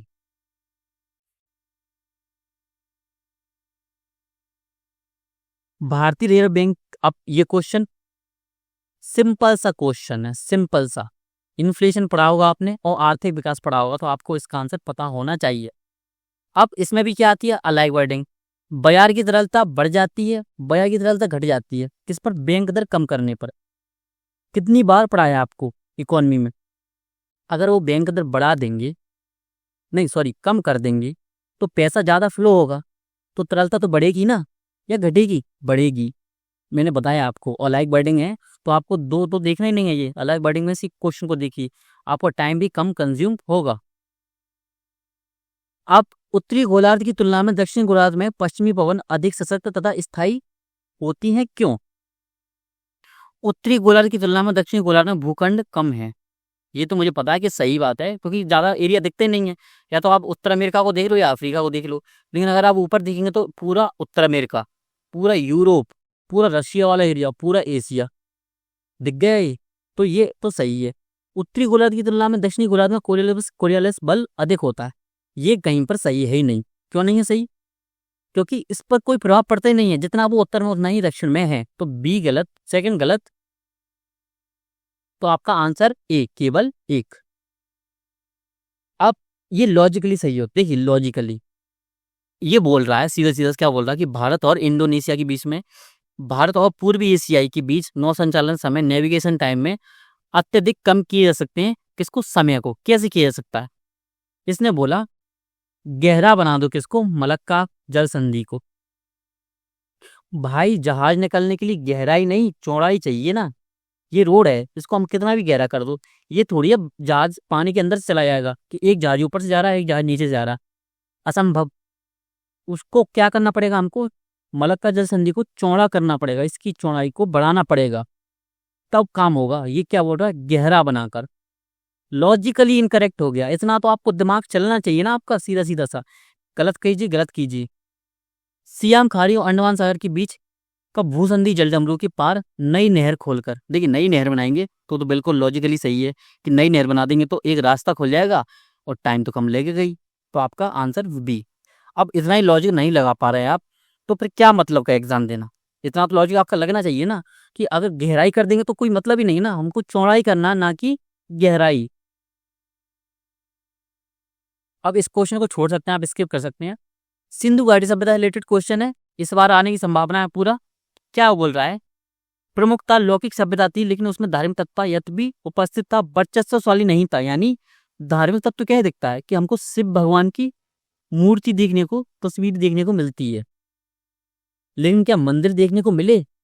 नहीं मिले। यानी वर्चस्वशाली नहीं था, यानी सिर्फ ये नहीं था कि धर्म की ओर बिल्कुल रुझान बहुत ही है, धर्म को मानते थे, लेकिन इतना मानते थे कि नैतिकता के साथ जुड़ा रहे, ना कि बहुत ज्यादा। उस काल में भारत में कपास से वस्त्र बनाए जाते थे, बिल्कुल कई सारे अवशेष भी मिले हुए हैं, तो दोनों सही है। अब गंगा के निचले मैदानों की विशेषता ये है कि, अब ये तो विशेषता बता रहा है कि तापमान उच्च तापमान होता है, आर्द्र बनी रहती है। तो ज्यादा क्या होता है, क्या होता है ज्यादा, कि गेहूं ज्यादा होता है इस एरिया में? नहीं होता। वो क्या बोला, पूरे गंगा के निचले मैदान बोल रहा है, ना कि ऊपरी मैदान। निचले मैदान का मतलब क्या है, कहाँ से है, बिहार से स्टार्ट होता है और आपका कहाँ तक, पश्चिम बंगाल तक। तो यहाँ पर क्या ज्यादा होती है, धान ज्यादा होती है, मुझे पता है। पश्चिम बंगाल तो धान में बहुत ज्यादा आगे है। तो धान किस किस में, इसको क्रॉस कीजिए, इसको क्रॉस कीजिए। अब ए और सी में, अब आपका आंसर क्या हो सकता है सही, ए और सी में से? तो इसमें कपास पाई जाएगी क्या? कपास मुझे पता है, कपास कहाँ पाई जाती है, कपास पाई जाती है काली कपासी मिट्टी में, क्योंकि उसका नाम ही किस लिए पड़ा है, कपास के कारण पड़ा है, कपास। तो कपास ज्यादा कहाँ होती है, काली मिट्टी में। क्या काली मिट्टी यहाँ पाई जाती है? नहीं पाई जाती, क्योंकि गंगा की जो मैदान है उसमें तो क्या पाई जाती है, जलोढ़ मिट्टी पाई जाती है। तो कपास सही होगा? नहीं होगा। कपास को हटाइए, ये एलिमेंट हुआ, ये दोबारा एलिमेंट कर दिया, तो आपका आंसर क्या आ गया, सी आंसर आ गया। ना मैंने पढ़ा, थोड़ी सी मुझे ज्योग्राफी की नॉलेज थी, थोड़ी सी मुझे मिट्टी की नॉलेज थी, उस बेसिस पर मैंने इस क्वेश्चन को सॉल्व कर दिया। अब वही क्वेश्चन लॉजिकली वाले, बाकी 3-4 क्वेश्चन आप बचे हुए हैं, नॉलेज बेस्ड थे ये वाले, बाकी के हाँ नॉलेज बेस्ड थे अब सारे आपके क्वेश्चन, बाकी के सभी क्वेश्चन हमने आपको करवा दिए हैं। अब आपको खुद पता होगा कि मैंने आपको 50+ क्वेश्चन सिर्फ ट्रिक से बता दिए हैं, कि सिर्फ बिना किसी मतलब 45 क्वेश्चन तो मैंने आपको ऐसे बताया कि बिना ट्रिक्स के, बिना नॉलेज के क्वेश्चन सॉल्व हो सकते हैं, सिर्फ किसके दम पर, ट्रिक्स के। अब आपको ट्रिक्स ऐसी अपनाना है। और मैंने आपको जो बताया ना कि लॉजिकली माइंडसेट क्या होता है, तो लॉजिकली माइंडसेट भी ऐसे ही अपनाना है। जैसे मैंने आपको एग्जांपल दिया कि मैंने जीवन में ये काम किया तो मुझे ये क्वेश्चन ऐसे लग रहा है, तो आंसर आता है सही, क्योंकि यूपीएससी है वो सिर्फ एक एग्जाम नहीं है, वो आपकी जीवन शैली को परखता है। तो ठीक है, आप सभी का बहुत बहुत धन्यवाद। अब इस पेपर को क्या करूंगा, मैं आपको पीडीएफ आपसे शेयर करवा दूंगा, बाकी आपको क्लास मिल जाएगी। अब आपका काम क्या है, अब आप 2012 के पेपर को सॉल्व करने की कोशिश करेंगे, लेकिन उससे पहले क्या करेंगे, मैंने आपको जो रूल्स लिखवाए उनको रट डालिए, पूरा याद कीजिए, पूरा समझ में आना चाहिए, पूरा जो वर्ड दिए हैं उनको याद कर लीजिए पूरा। तीसरी चीज, जब भी आप एग्जाम को पेपर को सॉल्व करें तब इंग्लिश में साथ साथ ना पढ़ते जाएं, कीवर्ड को अंडरलाइन करें इंग्लिश में, कि कहीं मैनली लिखा है कर लीजिए, एक्सट्रीम। बिल्कुल वैसे ही जैसे क्या बाज होता है, जो बाज होता है, जो गिद्ध होते हैं, वो क्या करते हैं, छोटी छोटी मछलियों को देखते हैं समुद्र में, उसी तरह बैठ जाइए गिद्ध की तरह, कि जैसी एक्सट्रीम बर्ड दिखे ना, क्या कर दीजिए, अंडरलाइन कर दीजिए और क्वेश्चन सही करने की कोशिश कीजिए। अब आपको इसके बाद क्या करना है, 2012 का क्वेश्चन पेपर सॉल्व करके देखना है। अब जब आप सॉल्व कर लेंगे उसके बाद मैं कराऊंगा क्लास में या वीडियो के माध्यम से, फिर आपको पता लगेगा कि कहाँ आपने ट्रिक्स गलत यूज की और किस क्वेश्चन में आपने ट्रिक्स यूज नहीं कर पाई। तो ठीक है, आप सभी का बहुत बहुत धन्यवाद। मिलते हैं आपसे और अगली क्लास में।